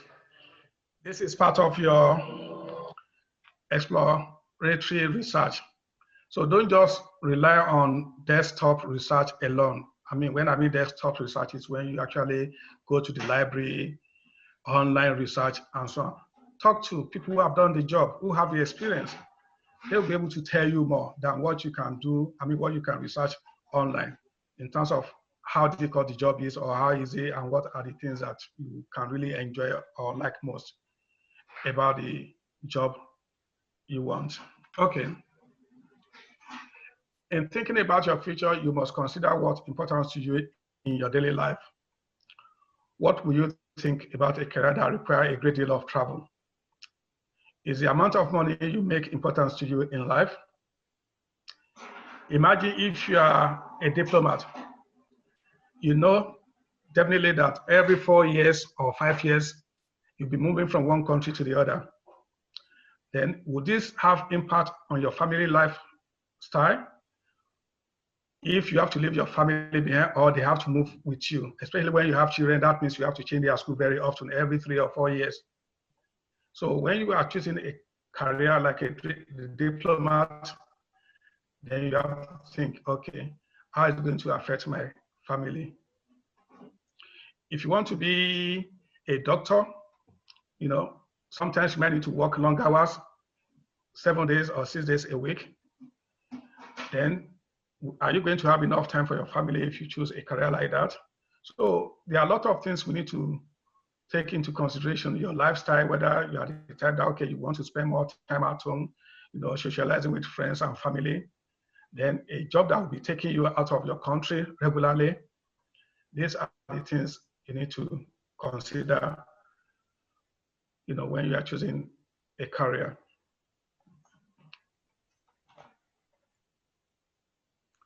How will you feel about a job that requires you to move on a regular basis, which I've just said now? What hours of the day or night will you be working? Choose 3 or 4 aspects of your future lifestyle that are most important to you. You can see now, is it the job that requires you to do night shift?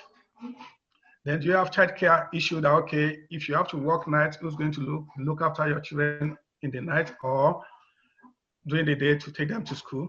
So it's the things that you need to balance. So when you are looking at choosing a job, think about which one will fit into your lifestyle and to make sure that you are not stressing yourself, and then it's something that you really like and then you really enjoy doing. Ren, ask your school librarian to help you find books on careers that might match your interests and abilities. Many publications can provide you with information about careers that you may never have considered at all. Yes, I mentioned that this research might not be enough earlier on, but it can give you some idea about things that you've never even thought about, different careers you never think of before. Then when you've done that, then you need to start looking for someone who have been or who have done that job before, that, okay, they can shed more light into how you can enjoy the job or what are the pitfalls of the job that you are thinking of doing. But a lot of research is very important to know different type of job and what are the skills required for those jobs.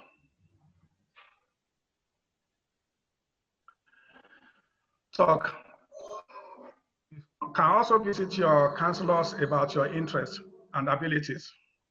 Find out if your school offers tests or interest inventories that can assess your skill and interest. Some schools also have computer software programs that can assist with career exploration.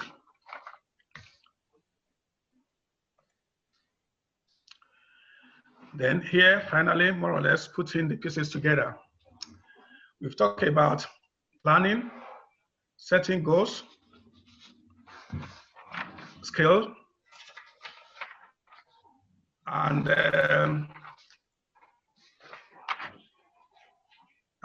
preparation. We've talked about planning, setting goals, salary attached to the job you want to do, education or qualification required for the job, then preparing for the right job, and finally, what are the skills that to be able to perform effectively. And I'm sure, as I've said, because I meet some of the previous presenters, apart from the Ibrahim's one when I joined online. So these are the things that we need to put together. It's a piece, it's a puzzle that we need to put together to be able to get a career that is going to benefit us and we are going to enjoy. So it's not something we can actually rush into in life. So I'm open for questions. If anybody have any questions on choosing a career or on the topic I've just mentioned in terms of the process they need to go through to make sure they select the right course or the right job that they really like. So I'm here, I'm still around to answer any question based on this. Thank you for having me. Thank you very, very much, Mayor, for that beautiful presentation. And we're so delighted that you made the time. Now, so to our panelists and to our discussants, few questions I want us to look at before we bring on board the next speaker. One question that keeps coming up is, how do I digitize most of my activities in the new normal? How do I digitize most of my activities in the new normal? And I think that this is a question that, so let me add one more question so that any of you that want to take it from any angle, you can. You said, how can an undergraduate student compete in the new normal? I think this is a question that almost every speaker, every panelist have addressed, but perhaps we can put in a few more to this question. So the first one is, how do I digitize most of my activities in the new normal? And second question is, how can an undergraduate student compete in the new normal? This is something that I want to open to all of us. So yes, Mayor, I've seen your hand. Please go ahead and make your Yes, I mean, to compete in this modern age is that you have to be highly skilled. Qualification alone is not enough. You need to have a lot of experience.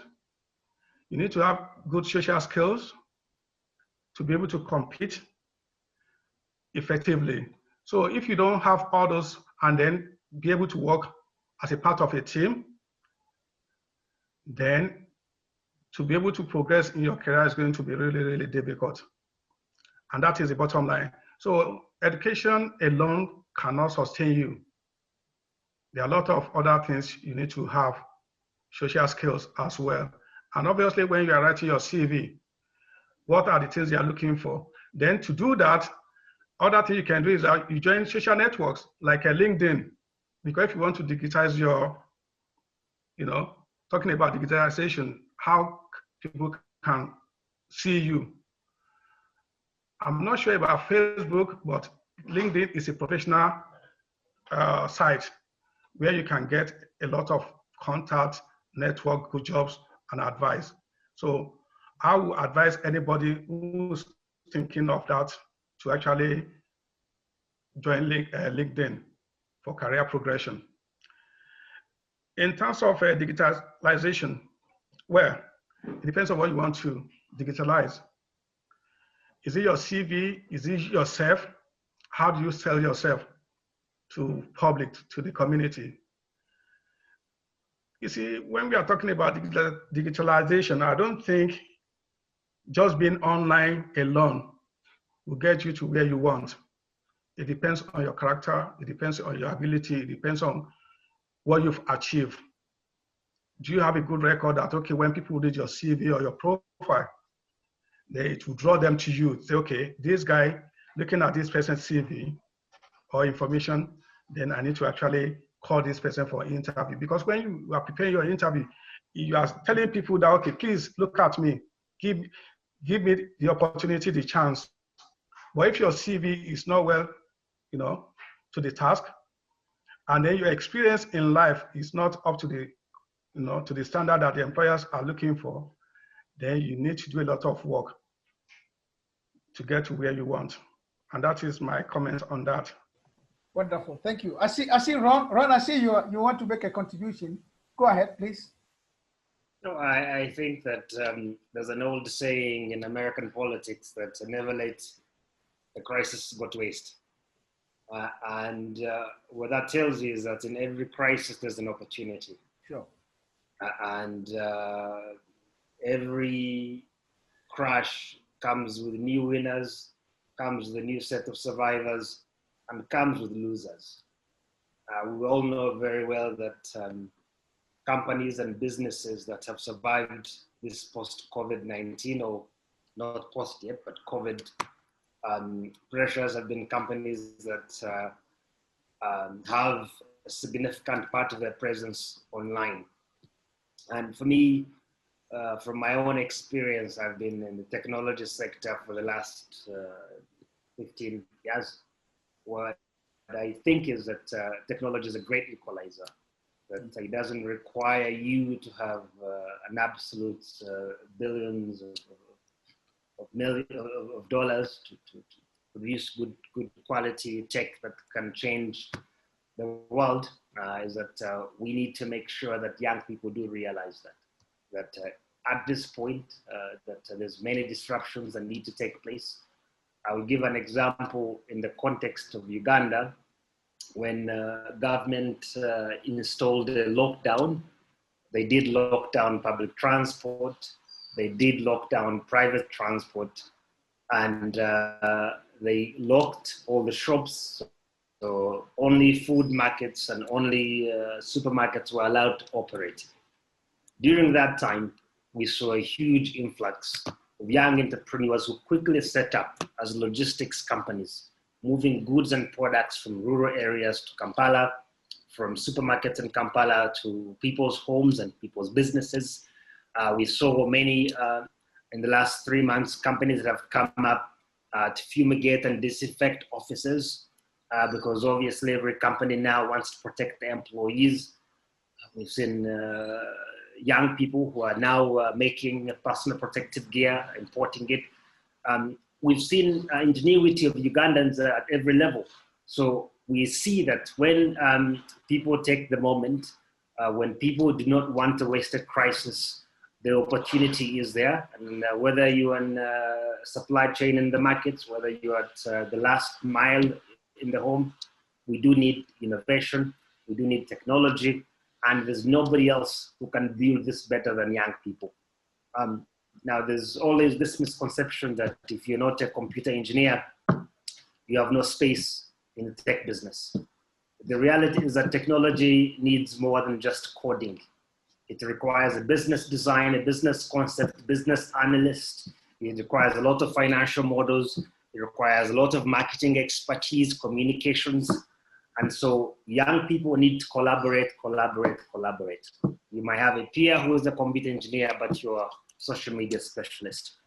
For me, that's a match made in heaven. So through this post-COVID-19 or COVID-19 era, requires us to work together, requires us to look at the challenges that have been created, to look for new solutions, and technology is a great enabler because it requires you to identify the problem, find the gap in technology, then monetize at a later stage.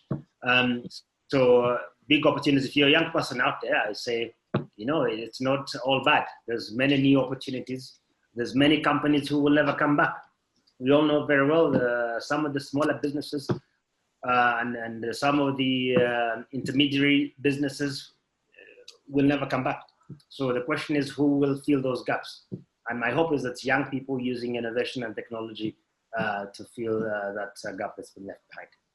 Wonderful. Thank you very much, Ron, for that wonderful contribution. I can see my friend James is online. James, welcome. And whilst we're there, let me just introduce James, who is going to, I want James to make a few remarks. James is an experienced specialist with over 20 years in the ICT industry as a manager in several leading telecom companies and internet service providers. He's been a principal at Rock Telecom, a leading edge alternative ICP in Uganda, He joined the company in 2009. He first joined as CTO. He first joined as CTO with overall technical responsibility and planning for Rocky's operations in Uganda, Kenya, Rwanda, Zambia, DRC, where Rocky has its presence. Before Rock, James spent 5 years at MTN Uganda, consulting for MTN Group in various technical roles, and 3 years at African Online in Uganda and Ghana. All right, so Ron, so James, the question that one of the attendees have asked is this: how can I, as an undergraduate, compete in the new normal? That's one. Number two, how do I digitize most of my activities in the new normal? And I think this falls into your area. So you can make some brief remarks, and then I can introduce the next speaker, who will then take us to the next level. So James, over to you. Hi, how are you doing? Thank you very much. I don't know, is my audio clear enough? Yes, it's very clear. Okay, yeah, hi. So I'm James Biarhanga. Emmanuel doesn't want to pronounce my name, but it's fine. No, I don't want to crucify your name. Otherwise, you say, come on, get out of, don't come and eat fufu in my house. This is true, but I can't risk missing a plate of fufu. So, yeah, I think he's given you my my history in the telecom side. Like he also mentioned, I'm currently with Roxia Data Center.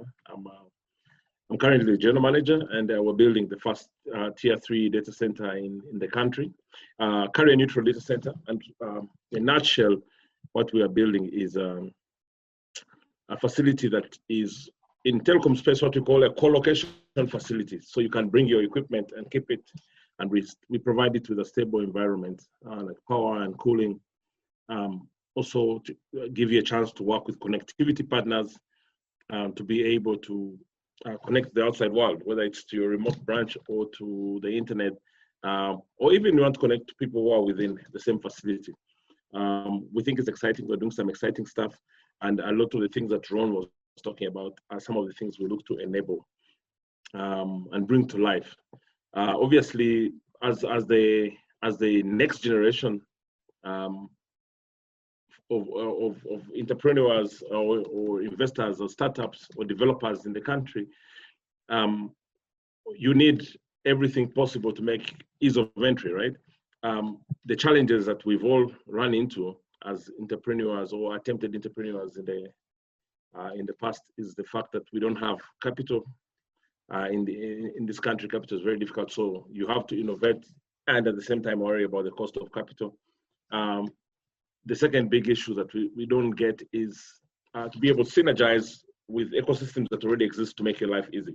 So whenever you think about building an app, your biggest problem is how am I going to compete with existing apps? When you think about building a solution, your biggest issue is where will I get IT infrastructure to use?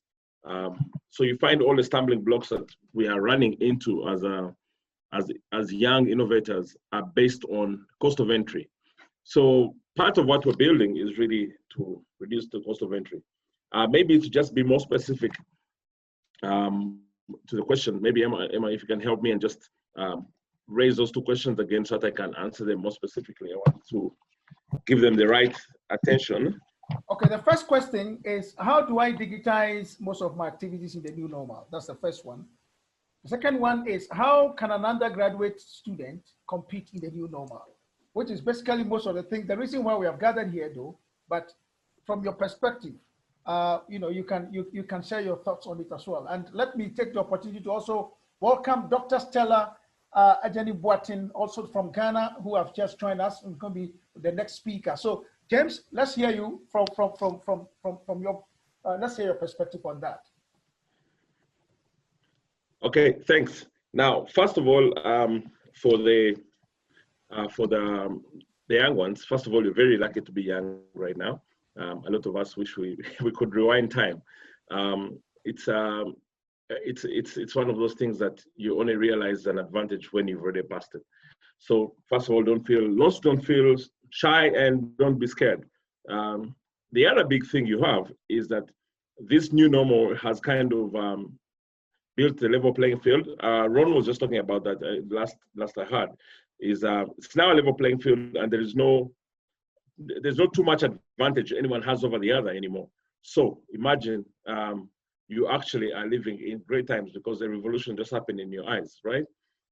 So that in itself should kind of inspire you because you're coming from a position where you're not heavily disadvantaged. So how do you digitize within the new normal or in any way? How do you digitize and get into the market? First and foremost is that you really need to work on your on a series of steps to make sure that you do things in a planned way, right? So the first thing is to understand who's your competition. You're trying to build a solution. I'm assuming that you already have significant steps around building a solution or building a product that you want to take out to the market. But do you understand who your competition is? Do you fully understand what your product is, and do you understand what your market is? So if you can build that triangle of my product, my competition, and my market, that kind of gives you a very big place to start, because now you start trying to figure out where you shed within the triangle, right? So if you find triangles difficult to work with, a lot of people do actually, I would advise that you look at using pie charts, right? Or pie charts or Venn diagrams. Let's actually work with Venn diagrams. That's a lot easier. So you have your one circle called my market, the other circle called my product, the other one called my competition, right? And then you start figuring out where do a couple of things start to intersect with each other, and where do you find your sweet spots, and how do you increase the size of your sweet spot. So before you even bother digitizing anything, you need to first of all understand where you are in the market and how you're positioning your product. And then at that moment, then you can look at the route to entry. Not every single thing should be digitized the same way. There are some things that can ride on social media, some things can ride on e-markets like Jumia, which runs. Some things can run on just email blasts, because it depends on how much you need to communicate. Do you need to communicate just pictures? Do you communicate pictures and pricing? Do you need to communicate pictures, pricing, on how to use the product? So there's no one answer that answers everything here, but I think the most important thing is to understand the key pillars around positioning, and then you look for the right route to market, which basically depends on what suits your product best. Obviously, great pictures always work for products. Pictures speak 1,000 words. The faster you can communicate your price points works very well, and trying to be able to be catchy and not overly verbose also works very well.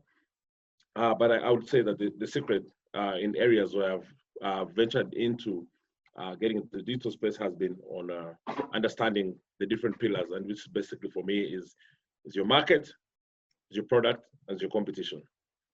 So that's critical for me, and I think something you need to understand. How does an undergraduate compete or participate in this new normal?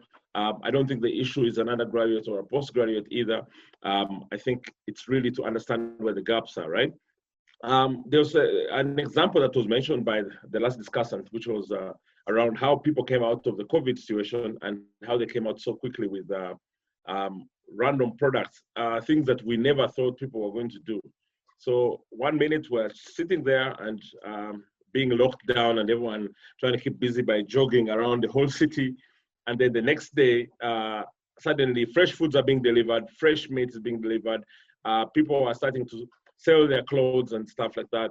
And innovation started coming up, and some will survive, some will die. I don't think it matters if you're an undergraduate or postgraduate. So don't feel like you're disadvantaged because you're an undergraduate.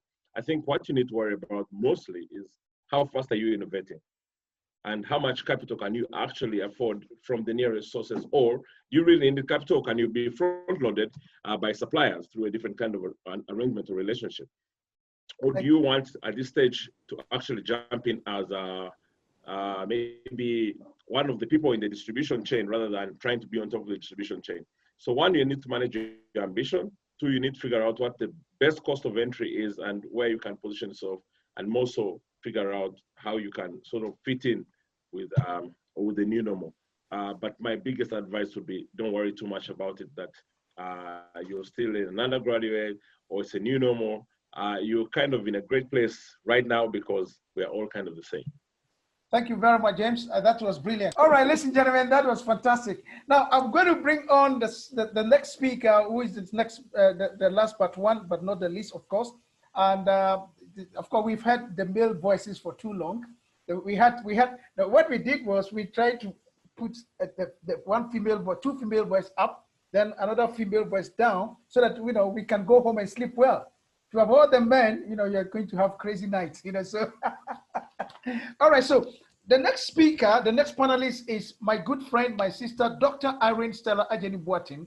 He's a highly qualified human resource management executive with over 31 years of working experience.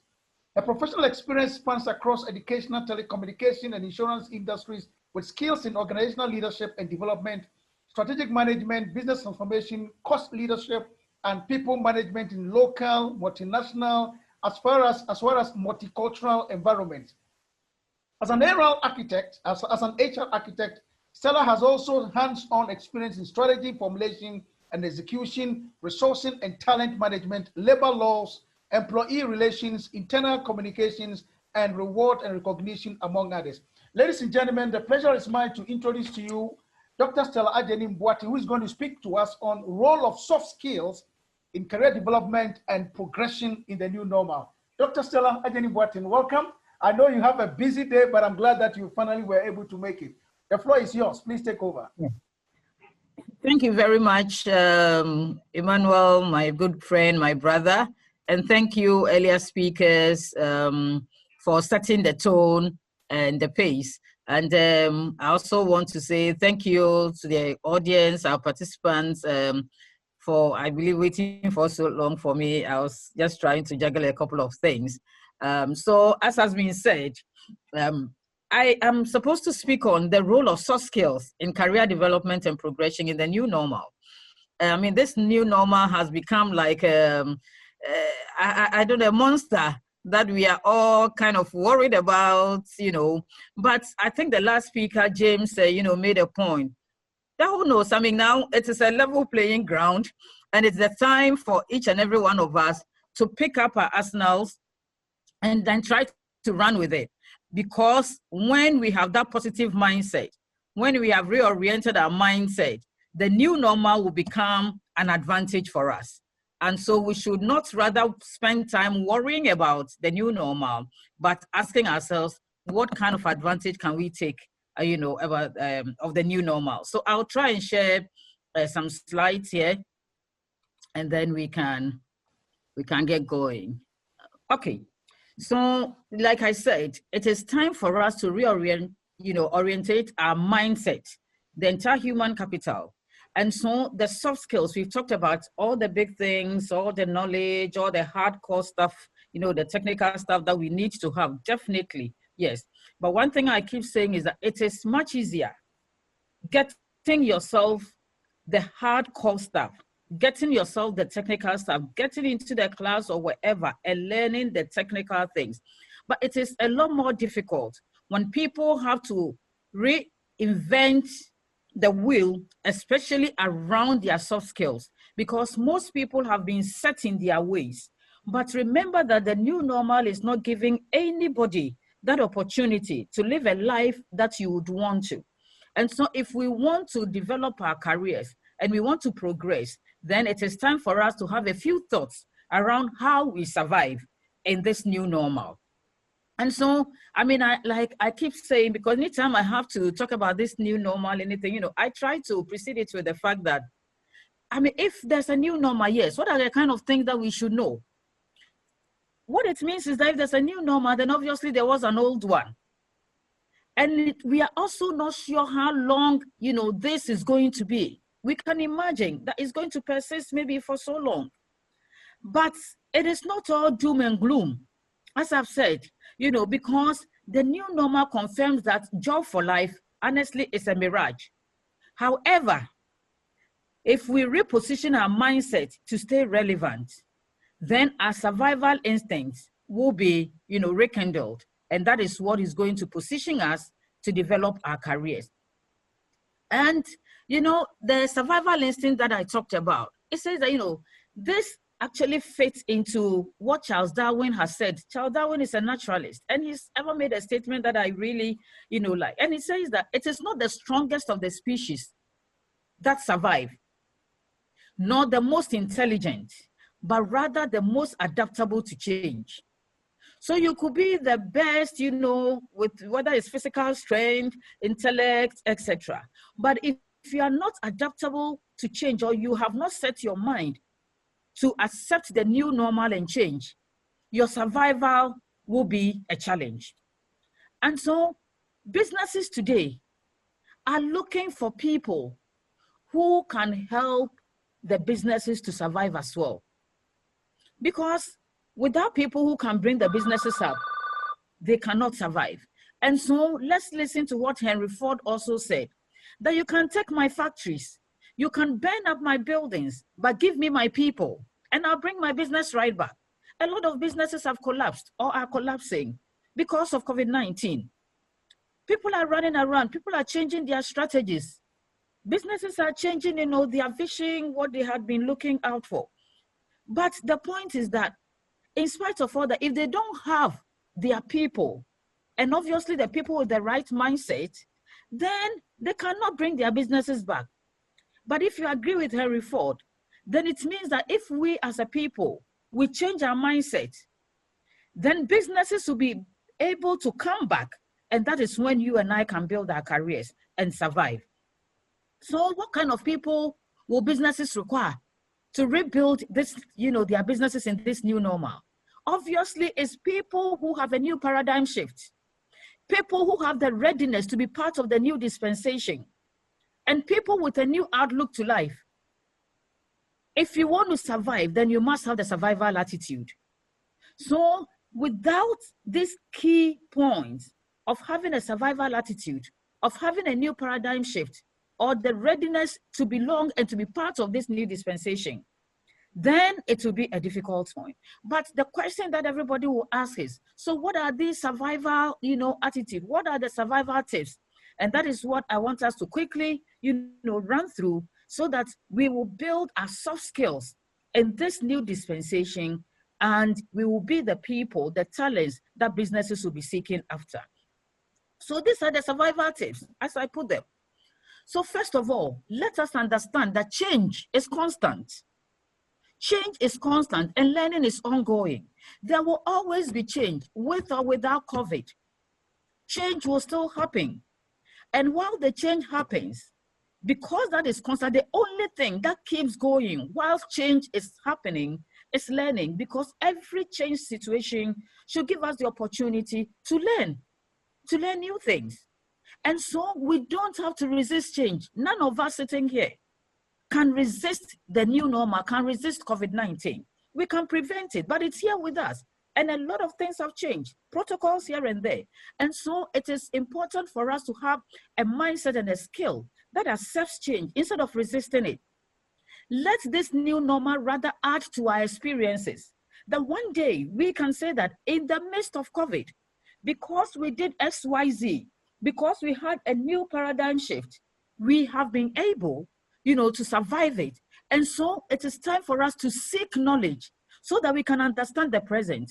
Don't let us just throw our hands in despair, because COVID is here.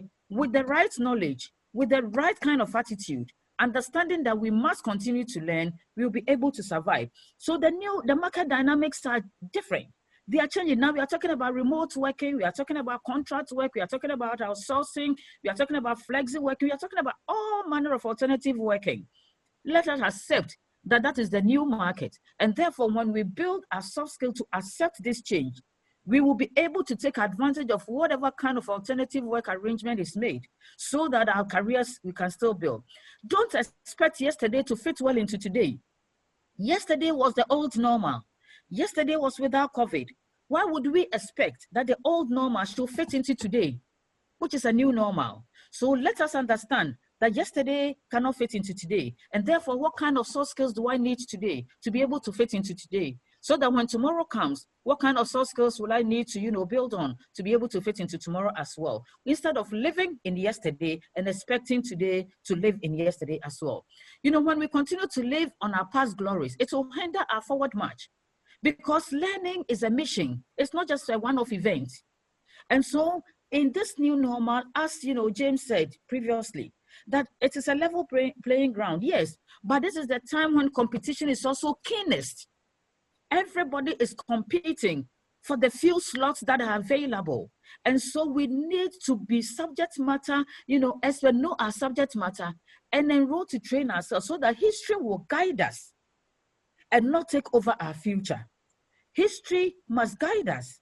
History cannot take over our future. And that is the first survival point. Number two is to act with speed without compromising on quality. In this new normal, time is of essence in taking decisions.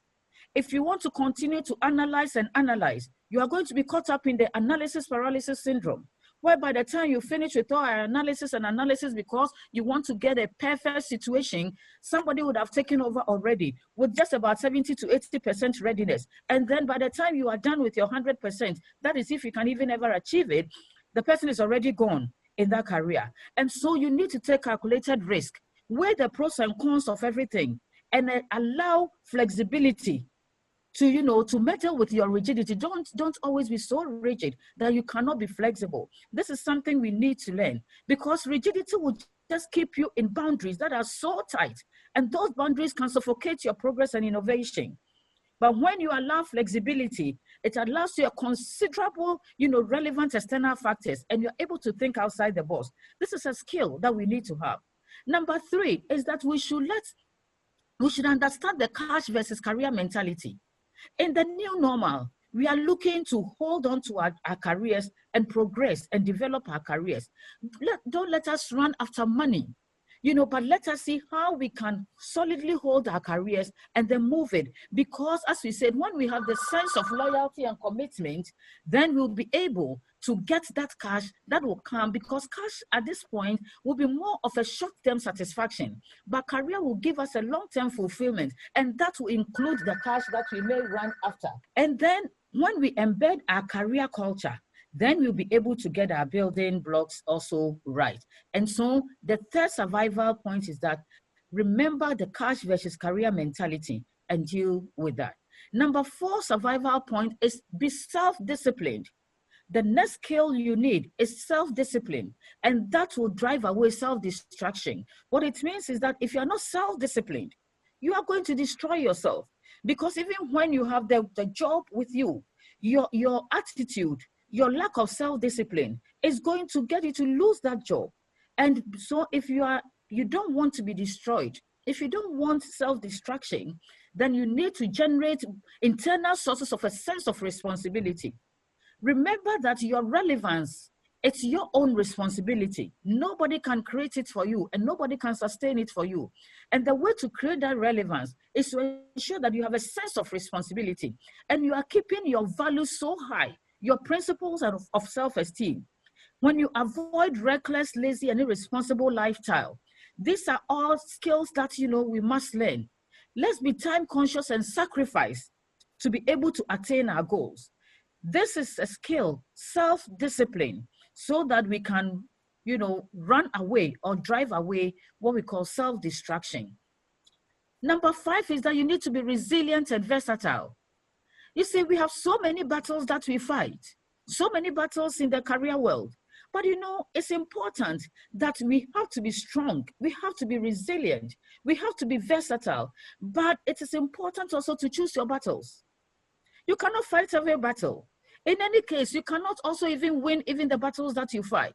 But for as long as you are strong, you are versatile, you are resilient, you are able to choose the right battles, fight those battles, focus on winning the ultimate war. And therefore, as you move on, look at the war as your vision. Look at the battles as the steps and that you have to, you know, maneuver around to be able to get to your vision. It is only resilience and versatility that can get you there. Because, you know, failure, once in a while you may fail.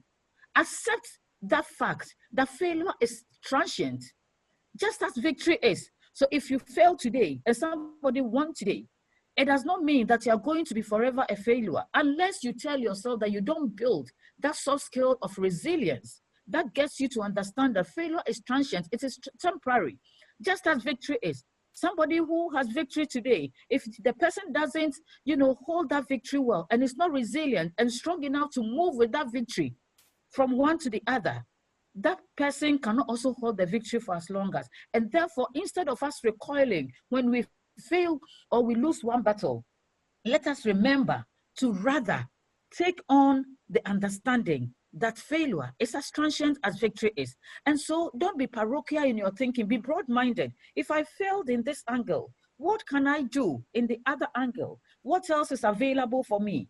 And that is the strong character that we need to build. And so we need to be fit for purpose.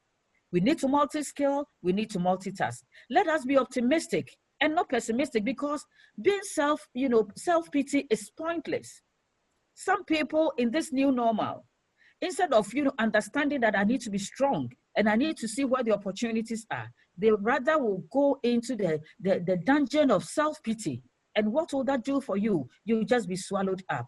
Don't throw your hands in despair. Just dare to be different, because failure is as transient as victory is. The sixth survival tip is that savings culture is important. I mean, many people have gone into situations with this new normal where they couldn't think of where the next meal was going to come from. Yes, of course, we all didn't project it, we all didn't plan it. But it is important to build that skill of savings, a saving culture, because life is unpredictable. So save towards a rainy day when you cannot go out. And don't save what is left after spending, but rather save before you spend.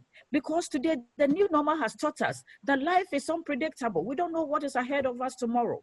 We don't know how people have lost their careers. People have lost their jobs.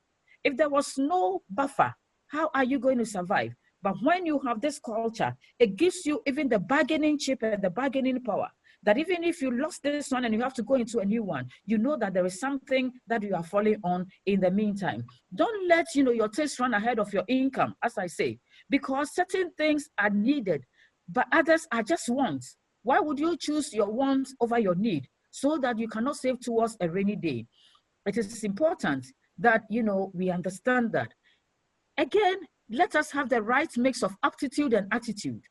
Don't tilt wrongly. Some of us are so intelligent. I can imagine all the intelligent people here. But if with your intelligence, if you do not have the right attitude, that aptitude or that intelligence can only get you into the job. But I can assure you that your character, your behavior, the soft skills that you do not have, because of that, you cannot go far. And if you're not lucky, you might even lose the job again. And therefore, have a very good determination between your attitude and your altitude, because that is where success will come from. And that is why you need to have an attitude of integrity, of respect, of honesty, and then be ready to stick to the right things. Because when you have poor attitude, you actually drive away even the opportunities that may be available for you. Number 8 is that build effective business communication. Let your conversations be purposeful with an objective. That is a skill we all need to develop. You can spend all your time talking, chatting, conversing, but there is nothing, there's no outcome.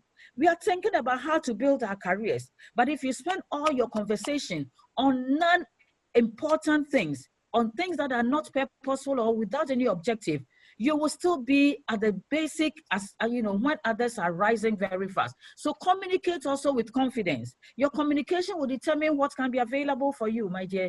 And the audience that you have, you must delight them, because a lot of our efforts can be whittled away just by careless words, in an unguarded moment. You are building your career, but you don't know how to communicate with a business language. Just that unguarded moment, that little careless word will then just get you off the stage for anybody to notice you. Because when you communicate, you are communicating to convince and not to confuse. The ninth survival tip, is to look for opportunities, but don't be opportunistic. Whenever, this seems a bit like a paradox, but really what he's saying is that just look at the advantages that you can, take control of, but don't be stepping wrongly, don't do wrong things just to get what you want. Because if you are smart enough, you'll be able to sight opportunities, and the opportunity will just be like a ball that has been thrown at your direction.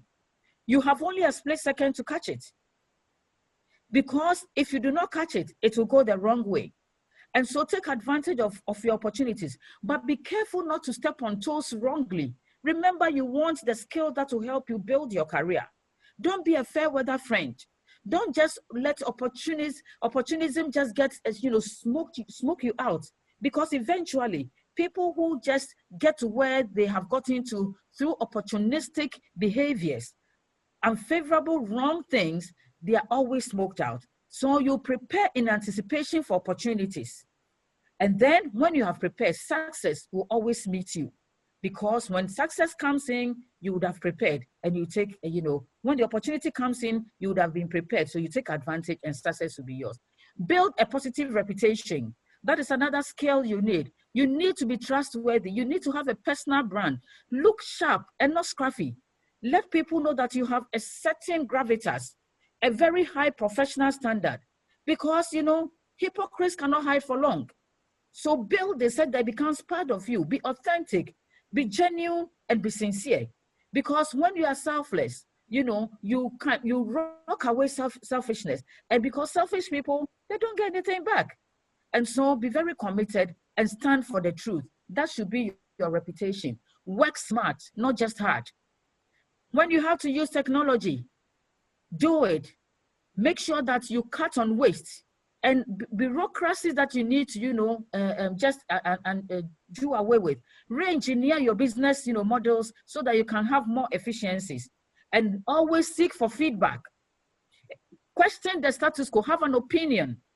Build that skill of having an opinion. Ask questions. Question the status quo so that you can be innovative. You can think of new ways of doing it so that efficiencies, you can draw more efficiencies, because that is what businesses are looking for now. Businesses are looking for people who can build those kind of efficiencies. Invest in your network. There are people who are professionals, but honestly, they have no network at all. Whether it's a professional network or, a social network, that is still geared towards building and helping them develop their careers. Because your contacts are what will promote you in your business. So join your professional associations and learn to gain exposure. Be very strategic and positively visible among your network. Don't just be counted amongst the numbers, but actually be part of the active participants in your network, so that when somebody is being looked for a career, there's a career opportunity, your name will just come, it will pop up top for everybody to think about. And so for that reason, you need to look for mentors. And mentorship in itself is one opportunity that can help you to build your career. Know your stakeholders and map out the interest power grid for them so that you can always influence them, and that can help you with your career. Your SWOT. What are the strengths you bring on board? What weaknesses do you have that you need to overcome that the mentor or other situations can help you? What opportunities are available for you to take? And what are the threats that you need to avoid or be mindful of? When you're able to assess this, then you know indeed your net worth. How much you are worth is the network that you have and the SWOT that you build for yourself. At the end of it all, I'll say that for those who believe, as I do, in the God factor or whatever you believe in, remember that is also something you need to keep alive, because you need that strength to be able to build on this key factor. So as it said, when you ask, you shall be given. When you seek, you shall find. And when you knock, it shall be opened unto you. Because in the career world, in the corporate world, when you don't ask questions, you don't get what you want. When you don't try to seek, you will never find that the opportunities abound. And when you see the opportunity, knock at the door of opportunity, and that door will be open for you. That is a way of building your career. And so in conclusion, I want to say that if you want to make a choice in this new normal, then it is a choice to either swim, to surf, or to sink. And so if you want to sink or to drown, then you just have to stick to the old ways of doing things. You will not build your career in this situation that we find ourselves now. You cannot develop your career. If you decide to surf also, then it's that same like a Jessica superficial attitude, just having the fun all around, but not really sticking to what will help you develop your career. But I would recommend that you decide to swim. And that is when you are determined to be successful. So you go through all the sacrifices and take advantage of learning opportunities as you are doing now. And the golden doors will just then be open for you. These are some of the soft skills that, you know, you need to build to be able to take advantage of what is out there in the career world today in this new normal. Thank you very much.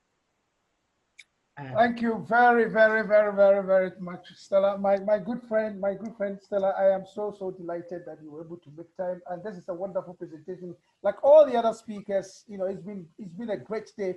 Now we have a couple of questions, but before we attempt to answer these questions, and please, I want to thank all of you who have, you know, stayed on. It's getting so interesting.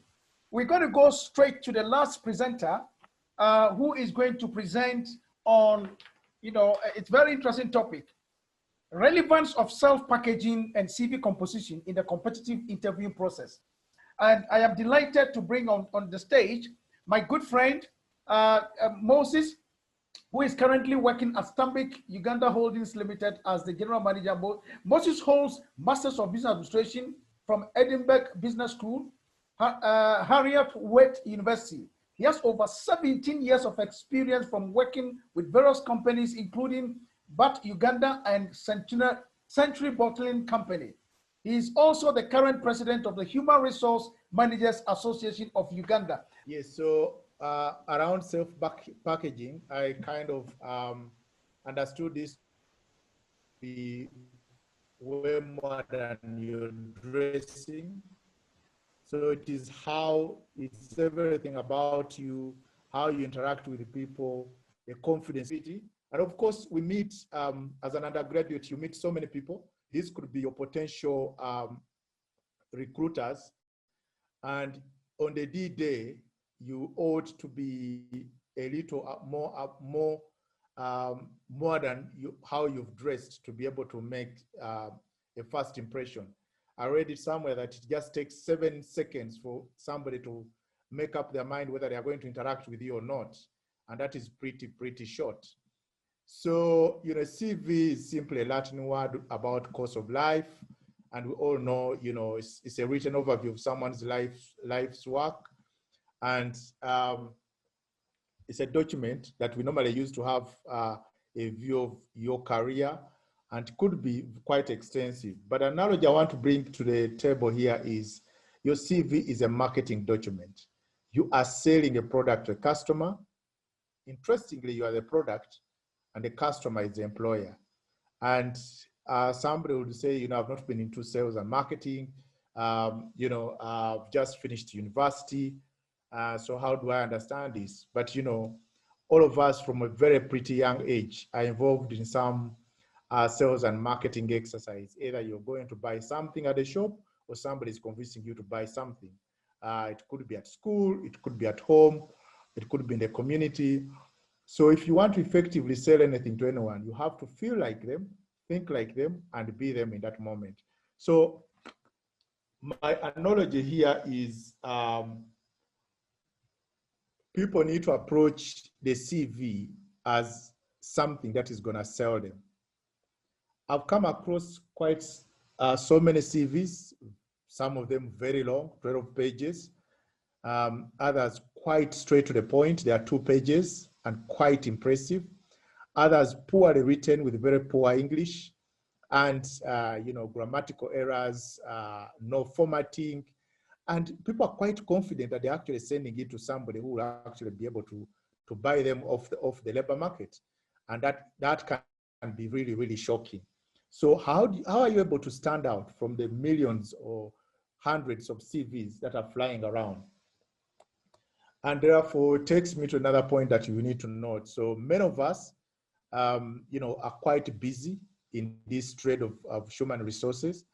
So we just have a very short time to be able to catch someone that, be able to, for someone to be able to take our attention. So as an applicant, you have very limited time, and you have very limited time to make sure that you make that first impression of 7 seconds. You've got to overthink or outthink everyone, and you've got to be in the market. Like I said, the marketing document, you must have a view that you're competing with thousands of people. And you need to understand that your CV needs to be you need to be selling to them the benefits. You need to be talking about the benefits, not about the features. And this is where it becomes quite interesting. The employer has this on top of his or her mind. How do those things that you've written in the CV add value to them as the employers or to the organization? And that's why we need to keep asking yourself the so what question. How are you going to make my business more profitable? And I think I logged in when another Emma was speaking, my colleague from Stanbic Bank, and she made an analogy of, you're passionate about football, so what? How do you, instead of you telling me about football, how does that passion translate into you being a passionate person about things that you care? And how would that add value to my business? So we throw about jargons like, I'm a team player, I'm good with people, and then you fail to articulate exactly how that will benefit the person in front of you or the person looking at your CV. And sometimes that typically undersells us, because we believe that, listing, the qualifications that we have acquired over time, listing the different skills that we actually have acquired over time, also listing our experience. And when you talk about, somebody putting together experience on their CV, again, ask yourself the question, if you have been managing a team of maybe 12 people, 20 people, and you're quite so proud about it, ask yourself the question, so what, in light of the new employer, new prospective employer, how are you going to add value to them? Because yes, that is in the past. And quickly, when you run into what a typical CV would look like, this becomes quite interesting in today's times, because 20 years ago, all we needed to do is put a date of birth there. There weren't even, telecoms had just arrived in the country. I'm speaking about Uganda, and some had phone numbers, others didn't have. Even emails was an issue. So people had to put physical addresses, and typical physical addresses, you don't have a post office address, so you look for your uncle, your auntie, you say care of Emma. So if you are looking for me, you can call Emma. Today, there is another dynamic. Do you have a social media presence? And one of the speakers spoke about, how do you build your profile on social media? And of course, we all know LinkedIn, of course, Facebook, Twitter, other sharp young men and women actually have blogs. Now, having a positive outlook outside there is very important, very, very important. We are seeing interesting cases, and I will share this from a neighboring country where one of the top managers, I think the lady was running for office, was nominated to go and lead, I think, a wildlife authority of that country. And interestingly, social media doesn't sleep. So she had just, I think about 5 years ago, she had gotten into a raging battle with the wildlife authority back then, and said very unfriendly stuff around the authority. And guess what? That was plucked out of its wardrobes and thrown back on the social media. And I can tell you that she actually did not get the job, because she was so embarrassed by what she had spoken about the organization back then. And now she was vying to lead the same organization. Now, again, to the young tax, are your social media, is your social media presence full of photos that you will not be able to share with your prospective employer, for example? Or is it about you've been engaged in social media bullying, and you just don't know that fate has brought you again to the organization that you actually was bullying a couple of years ago, maybe a year ago, because you're just a student, and you said very unfriendly stuff. So having a positive outlook there is very important, and actually adds a lot of, it is very advantageous actually to be able to quote your social media presence as long as you're confident about it, because the employers are looking for a human being. They want to know what are those things that you're passionate about, what are those things that keep you awake, what are those things that they don't know, and they could be able to know them in that very short time. And when you come to personal statement, we have those very generic statements. And I'm just calling out that, you should be able to have a unique selling point. Can be short, sharp, full of impact, concise and authentic. It should also be a statement that you craft when you're thinking about the prospective employer who's going to get your CV. It can't be a generic statement that you keep churning out for every other CV. It has to be tailor-made. And guess what? If you have very powerful people like Emma here, you can ask for an endorsement from them, and you can quote it, because if you know that Emma actually does know Herbert, and Herbert is the one recruiting, it will be advantageous to get a quote from Emma about your capability and how he views or how he has interacted with you. That could come in quite handy. And of course, we all know, what do we need to put there to confirm that we went to school, and I want to dwell much on that. An interesting one is, the work experience, and again, demonstrate how your previous experience can add value and benefit the company you're applying for. It's not about you talking about your achievements and your successes. You have to quantify them. And, the most very delicate space that we normally have is, in case you've been able to have career breaks for whatever reason, it would be good that, you were able to explain those gaps. Some of them might be quite unfortunate, but just mark my word, somebody will pick them up and say, we don't see this year or the other year or a couple of months between this job and that job. So be on hand to be able to explain that. Interests and hobbies, again, are things that we add to our CVs. And guess what? Sometimes the prospective employer actually is not very interested in some of those things. But for example, if you say you run marathons every year, and that allows you to push yourself to the very best that you can be, again, can you wing that into the mind of the prospective employer to indicate that this is a very good attribute that you will bring to the organization if you're selected, because you are always pushing yourself out of your comfort zone. So that the employer gets to know that, if this guy gets a job, this is a guy who has, for lack of a better word, stamina, and he's really, really focused. References are quite good.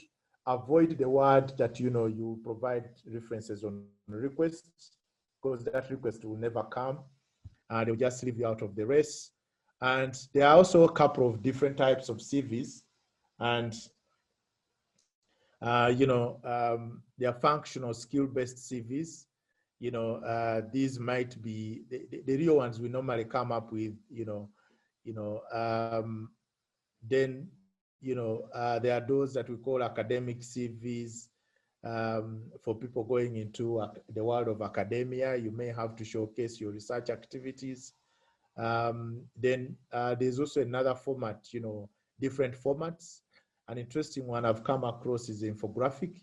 As long as it is able to tell a compelling story, they're quite very interesting to look at. They are very colorful, and possibly that might get you into the door.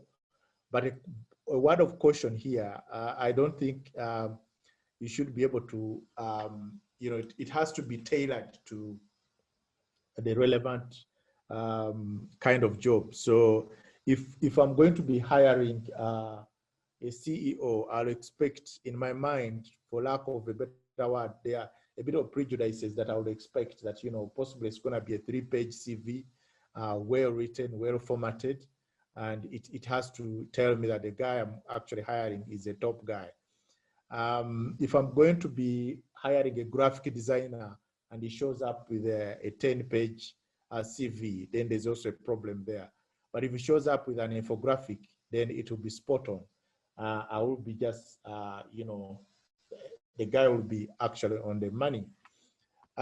Lastly, which we don't do quite well, is proofreading our CV. So, word of caution here, never write it and send it immediately.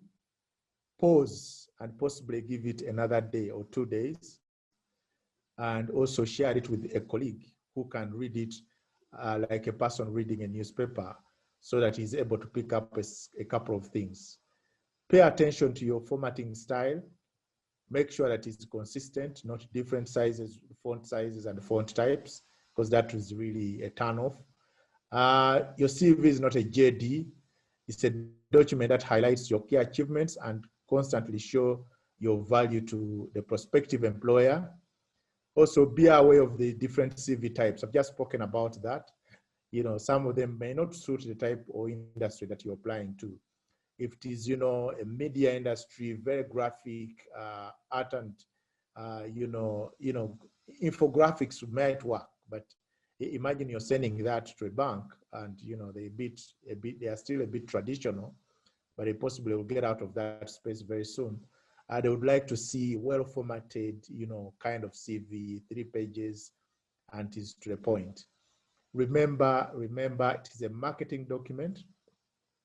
Just picture it yourself that, you know, if this was to be the document available, and it does play the same role about you in your absence, would they be impressed about it? Would they be quite switched on about it?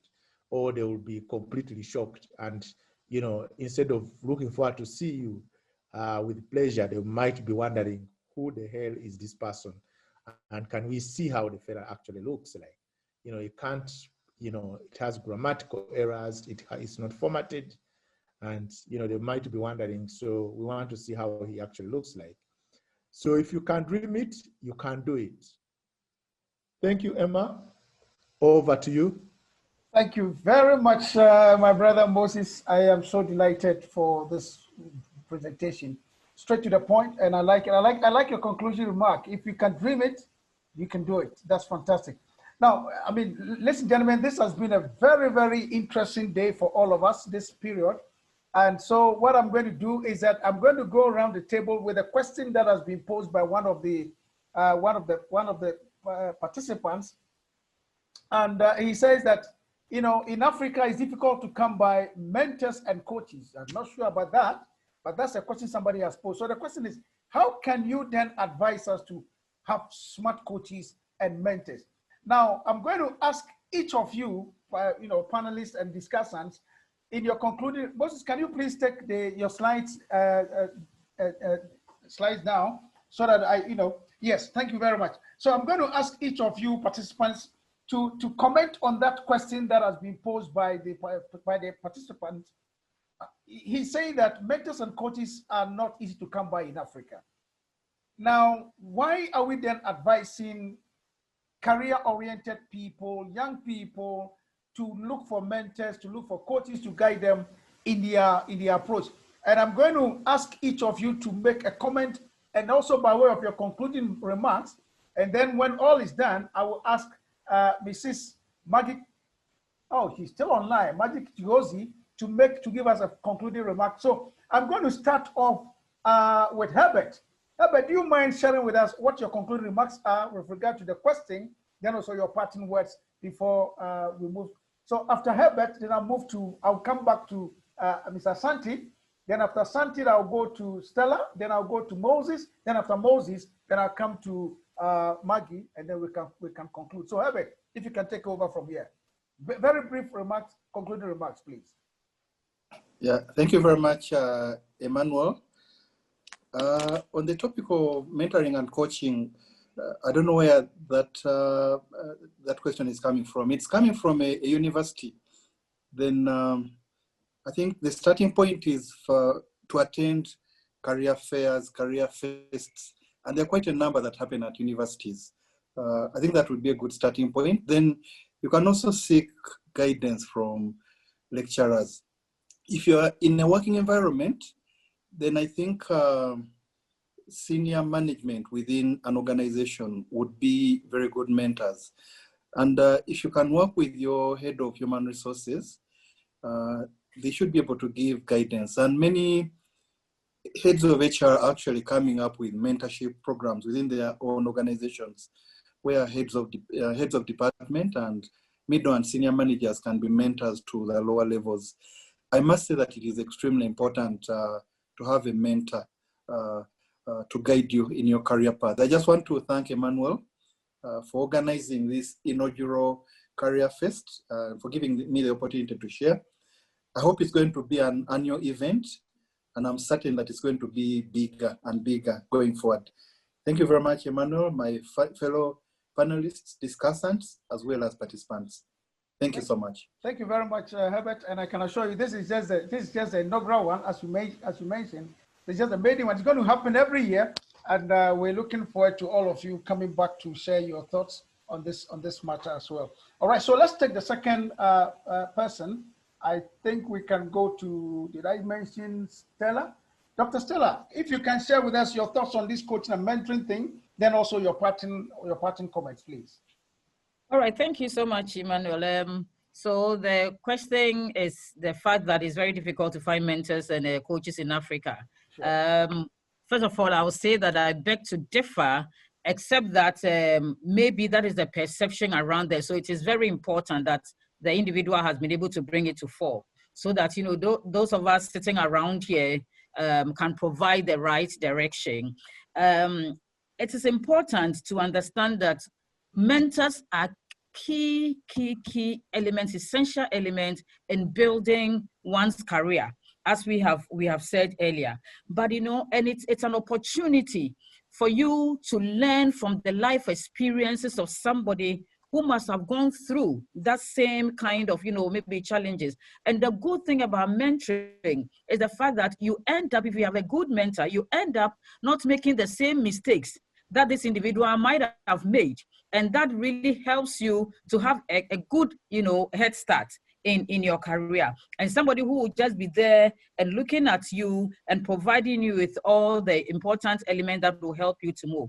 But the important thing is that, again, I have also seen or heard many people really abuse the word mentorship, or, you know, the whole concept. It's been overly abused, because sometimes when people just admire somebody from afar, you know, they'll just say, oh, that's my mentor going. He's never even spoken to this person, doesn't know what, you know, they have in common, or what kind of support or impact the person can make on, but it's just, you know, what kind of admiration. But to have a good mentorship program, it's important that you, as the mentee, the one who has to be mentored, know your gaps. And that is why I talked about your personal SWOT. Know what you are strong in, know what you are weak in, or your gaps, know what opportunities, etc., what you are afraid of, the threats. So when you know your gaps and you accept that these are your gaps, then you try to look within a bigger pool, depending on where you find yourself, whether in the corporate world or in a professional setting, etc. Look in the pool to find who is exuding the kind of strength that can support me fill the gaps that I have. So sometimes the mentee is able to make that identification, and there's a whole process of mentorship. You can then approach the person, you can have a chat, and then if, you know, both of you are in sync, you can then, you know, start a proper structured mentorship process. However, in most cases, especially in the corporate world, as in organizations, and as, you know, Emmanuel is doing, etc., there's always a third party, so that supports or bring the two parties together. That brings the mentor and the mentee together, because they would have actually understood the gaps of the mentee and the strengths of the mentor, and they're able to do a good matching. And then they become the evaluators who evaluate how the process and the whole program is going, so that it becomes effective and it becomes, you know, beneficial, especially to the mentee. And so you can talk to your HRs, usually, you know, structure these things in organizations. If you're a member of a professional body, most professional bodies today, are doing the budding system or the mentoring system so that they can bring the young professionals in that, environment to be able to learn from the older one. They can build you up in leadership, etc. So the first thing I would say is that it's not too difficult to find, but know what you are, but know your gaps, know what the mentor must offer to ensure that you benefit from it. Otherwise, it will just become a usual friendship, a social friendship that will not inure to the benefits of building your career. In terms of my parting words, I'll just say that, just like my colleague said, congratulations to Emmanuel and the team that have put this together. One of the passions that, I have, and I know a lot of my colleagues, is how we can just impart and give back, to build others, because knowledge that is, centered around one person, it's just a wrong notion. Make sure that, we want to make sure that we can spread at least what we have, so more people can get in the pool, and then it makes our beautiful continent, a better place for all of us and generations to come. So thank you very much. And like you said, let it not be an idea wonder. And I believe my colleagues also pledge to support you for as long as God gives us life. Thank you very much. I'm so delighted, and I like the pledging component of it. I'm so delighted, and thank you so much. Let me then move on to Mr. Santi. Mr. Santi, if you can hear me, can you share your parting comments with us? And then also if you can make a brief remark on the subject of this. Yes. Absolutely. I am very grateful and delighted for this wonderful opportunity and platform for us to share our experience. I would say a thank you to you, Day to me and the team, to the panelists, the discussants, and participants for spending and investing time at this important event. What I would like to part with you is, if you do and if we do easy things in life, we will survive.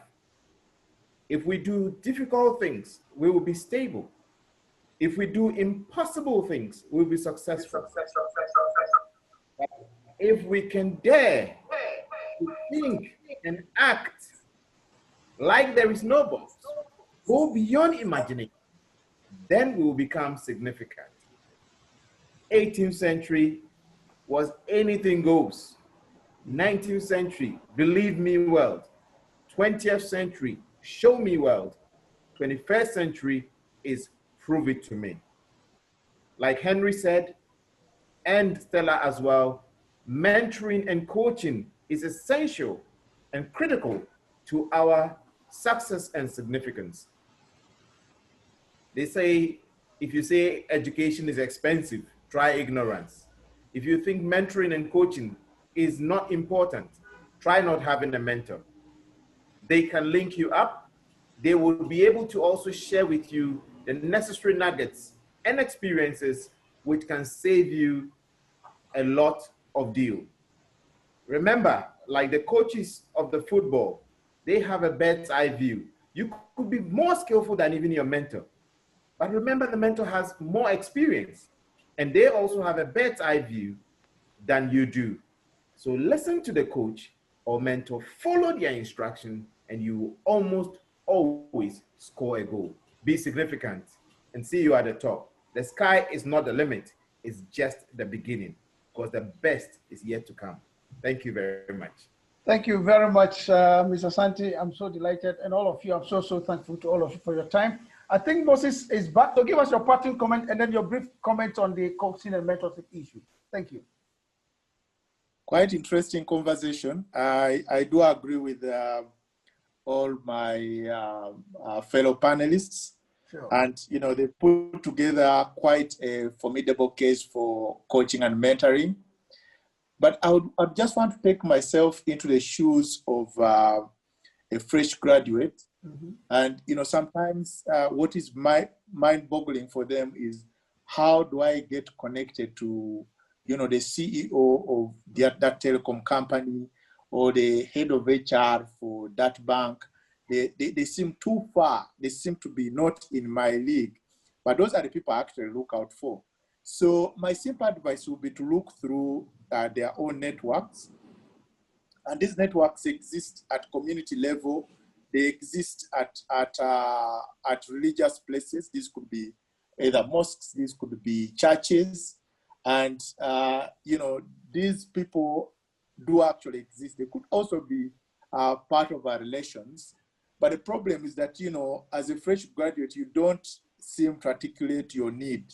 And that's what Stella actually did mention, that, have you done your own gap analysis to understand what you need to learn and be able to identify those that you can learn from?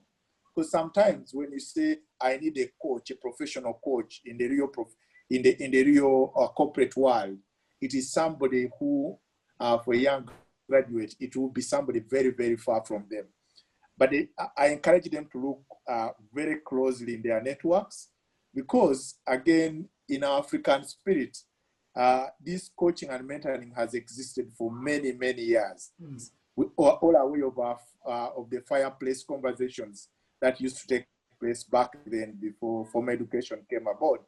When those who are mature would be able to pass on great stories of courage, stories of victory to the young men, and be able to pass on that knowledge for generations. And that took place at a fireplace, or fireplace conversations. There was a lot of storytelling, and then the young lads would be able to pick it up from there. And I don't think our people have lost it. It could be a different context, but that is still available. Again, measure yourself. What networks can you be able to generate? You could start with your own, possibly elder cousin, elder sister, that you can learn something from them. And I also would encourage them not to have a fixed mind that, I've got to have one coach or one mentor. There are so many out there. And it is about, identifying, can I learn this from that one? I learn that from the other one. And, they would be able to learn. And I think if they approach it with a mindset of continuous learning, what can I learn from this gentleman or this lady? They should be able to build up those skills. Now, for me, again, it was a pleasure to meet all of you guys.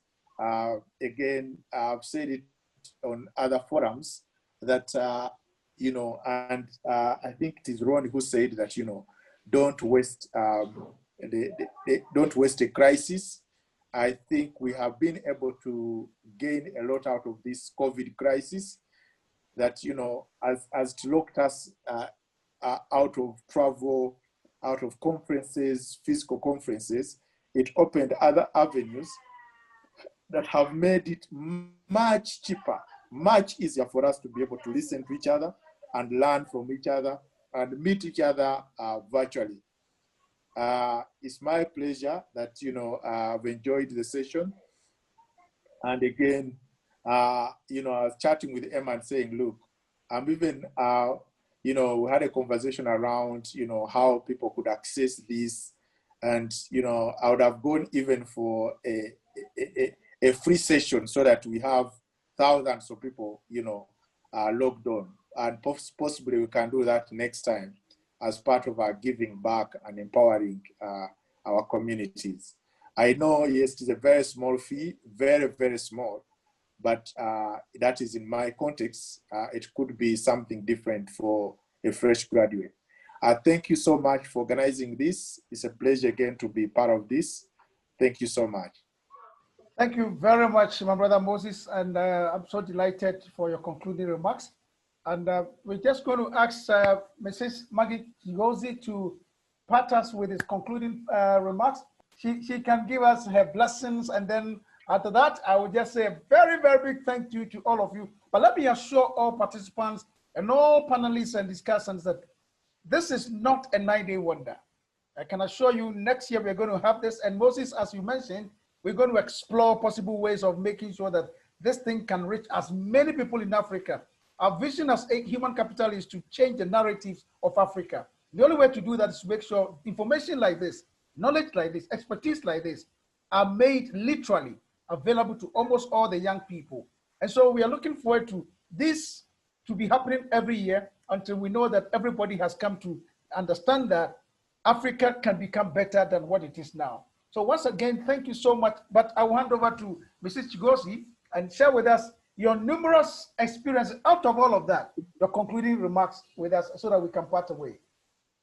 All right. Thank you so much, Emmanuel. Thank you so much, panelists. This was brilliant for the young people. I wish somebody, when I was young, took me through what all of you have talked about.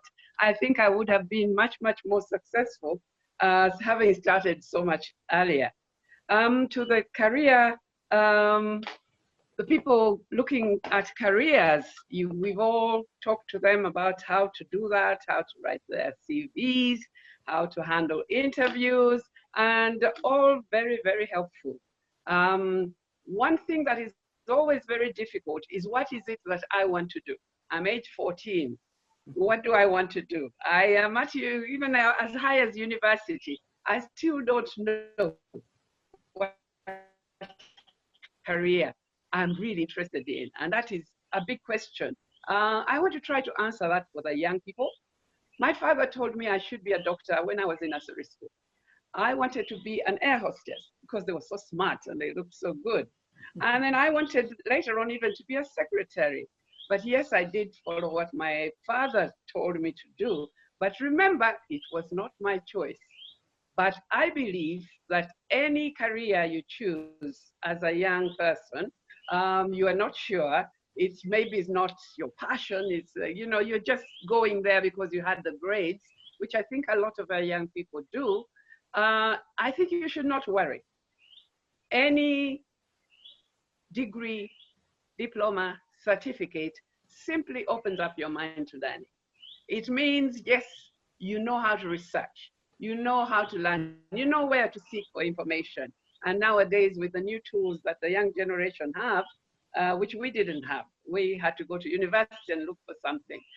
They can just Google and they've got it.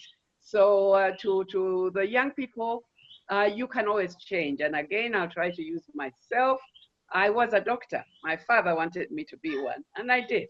But I did become an entrepreneur after that. Much, much more fun, I must say. Challenging, but a lot of fun.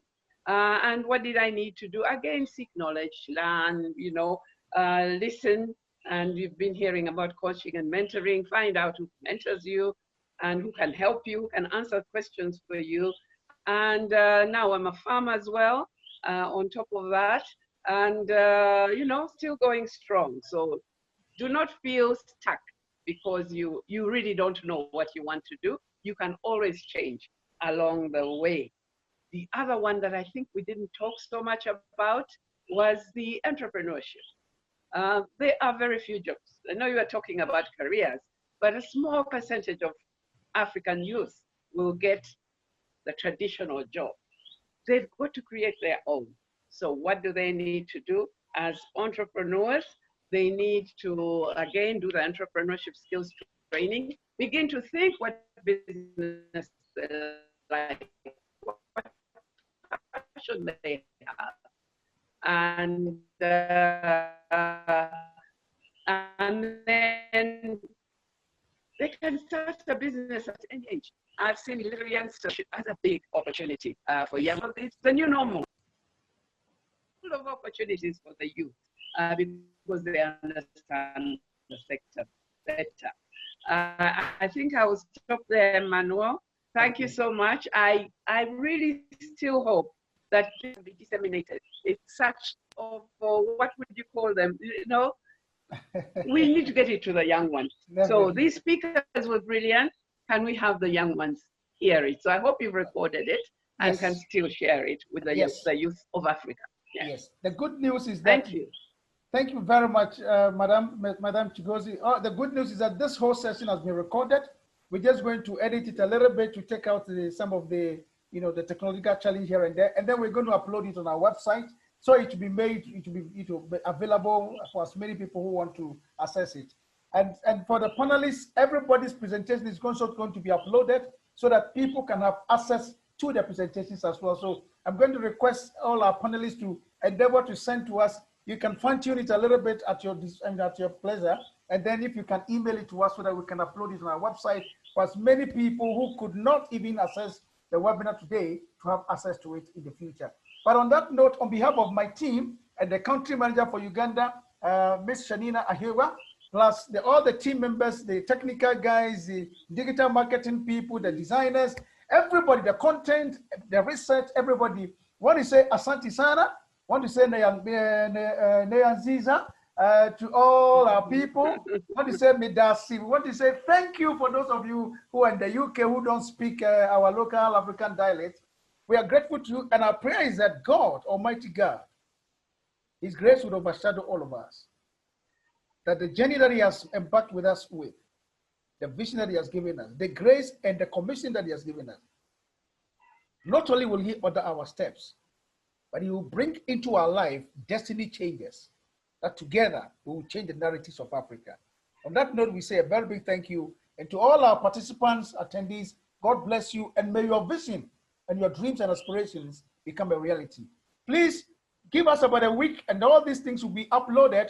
By the way, there's a book that I would recommend to you. It's titled Strategic Positioning. If you go to our website, you can get a copy of that and read it, and that can also help you to get a lot more insight into the subject that we have talked about. So thank you so much, and there will be a follow-up questionnaire that will come to your mail.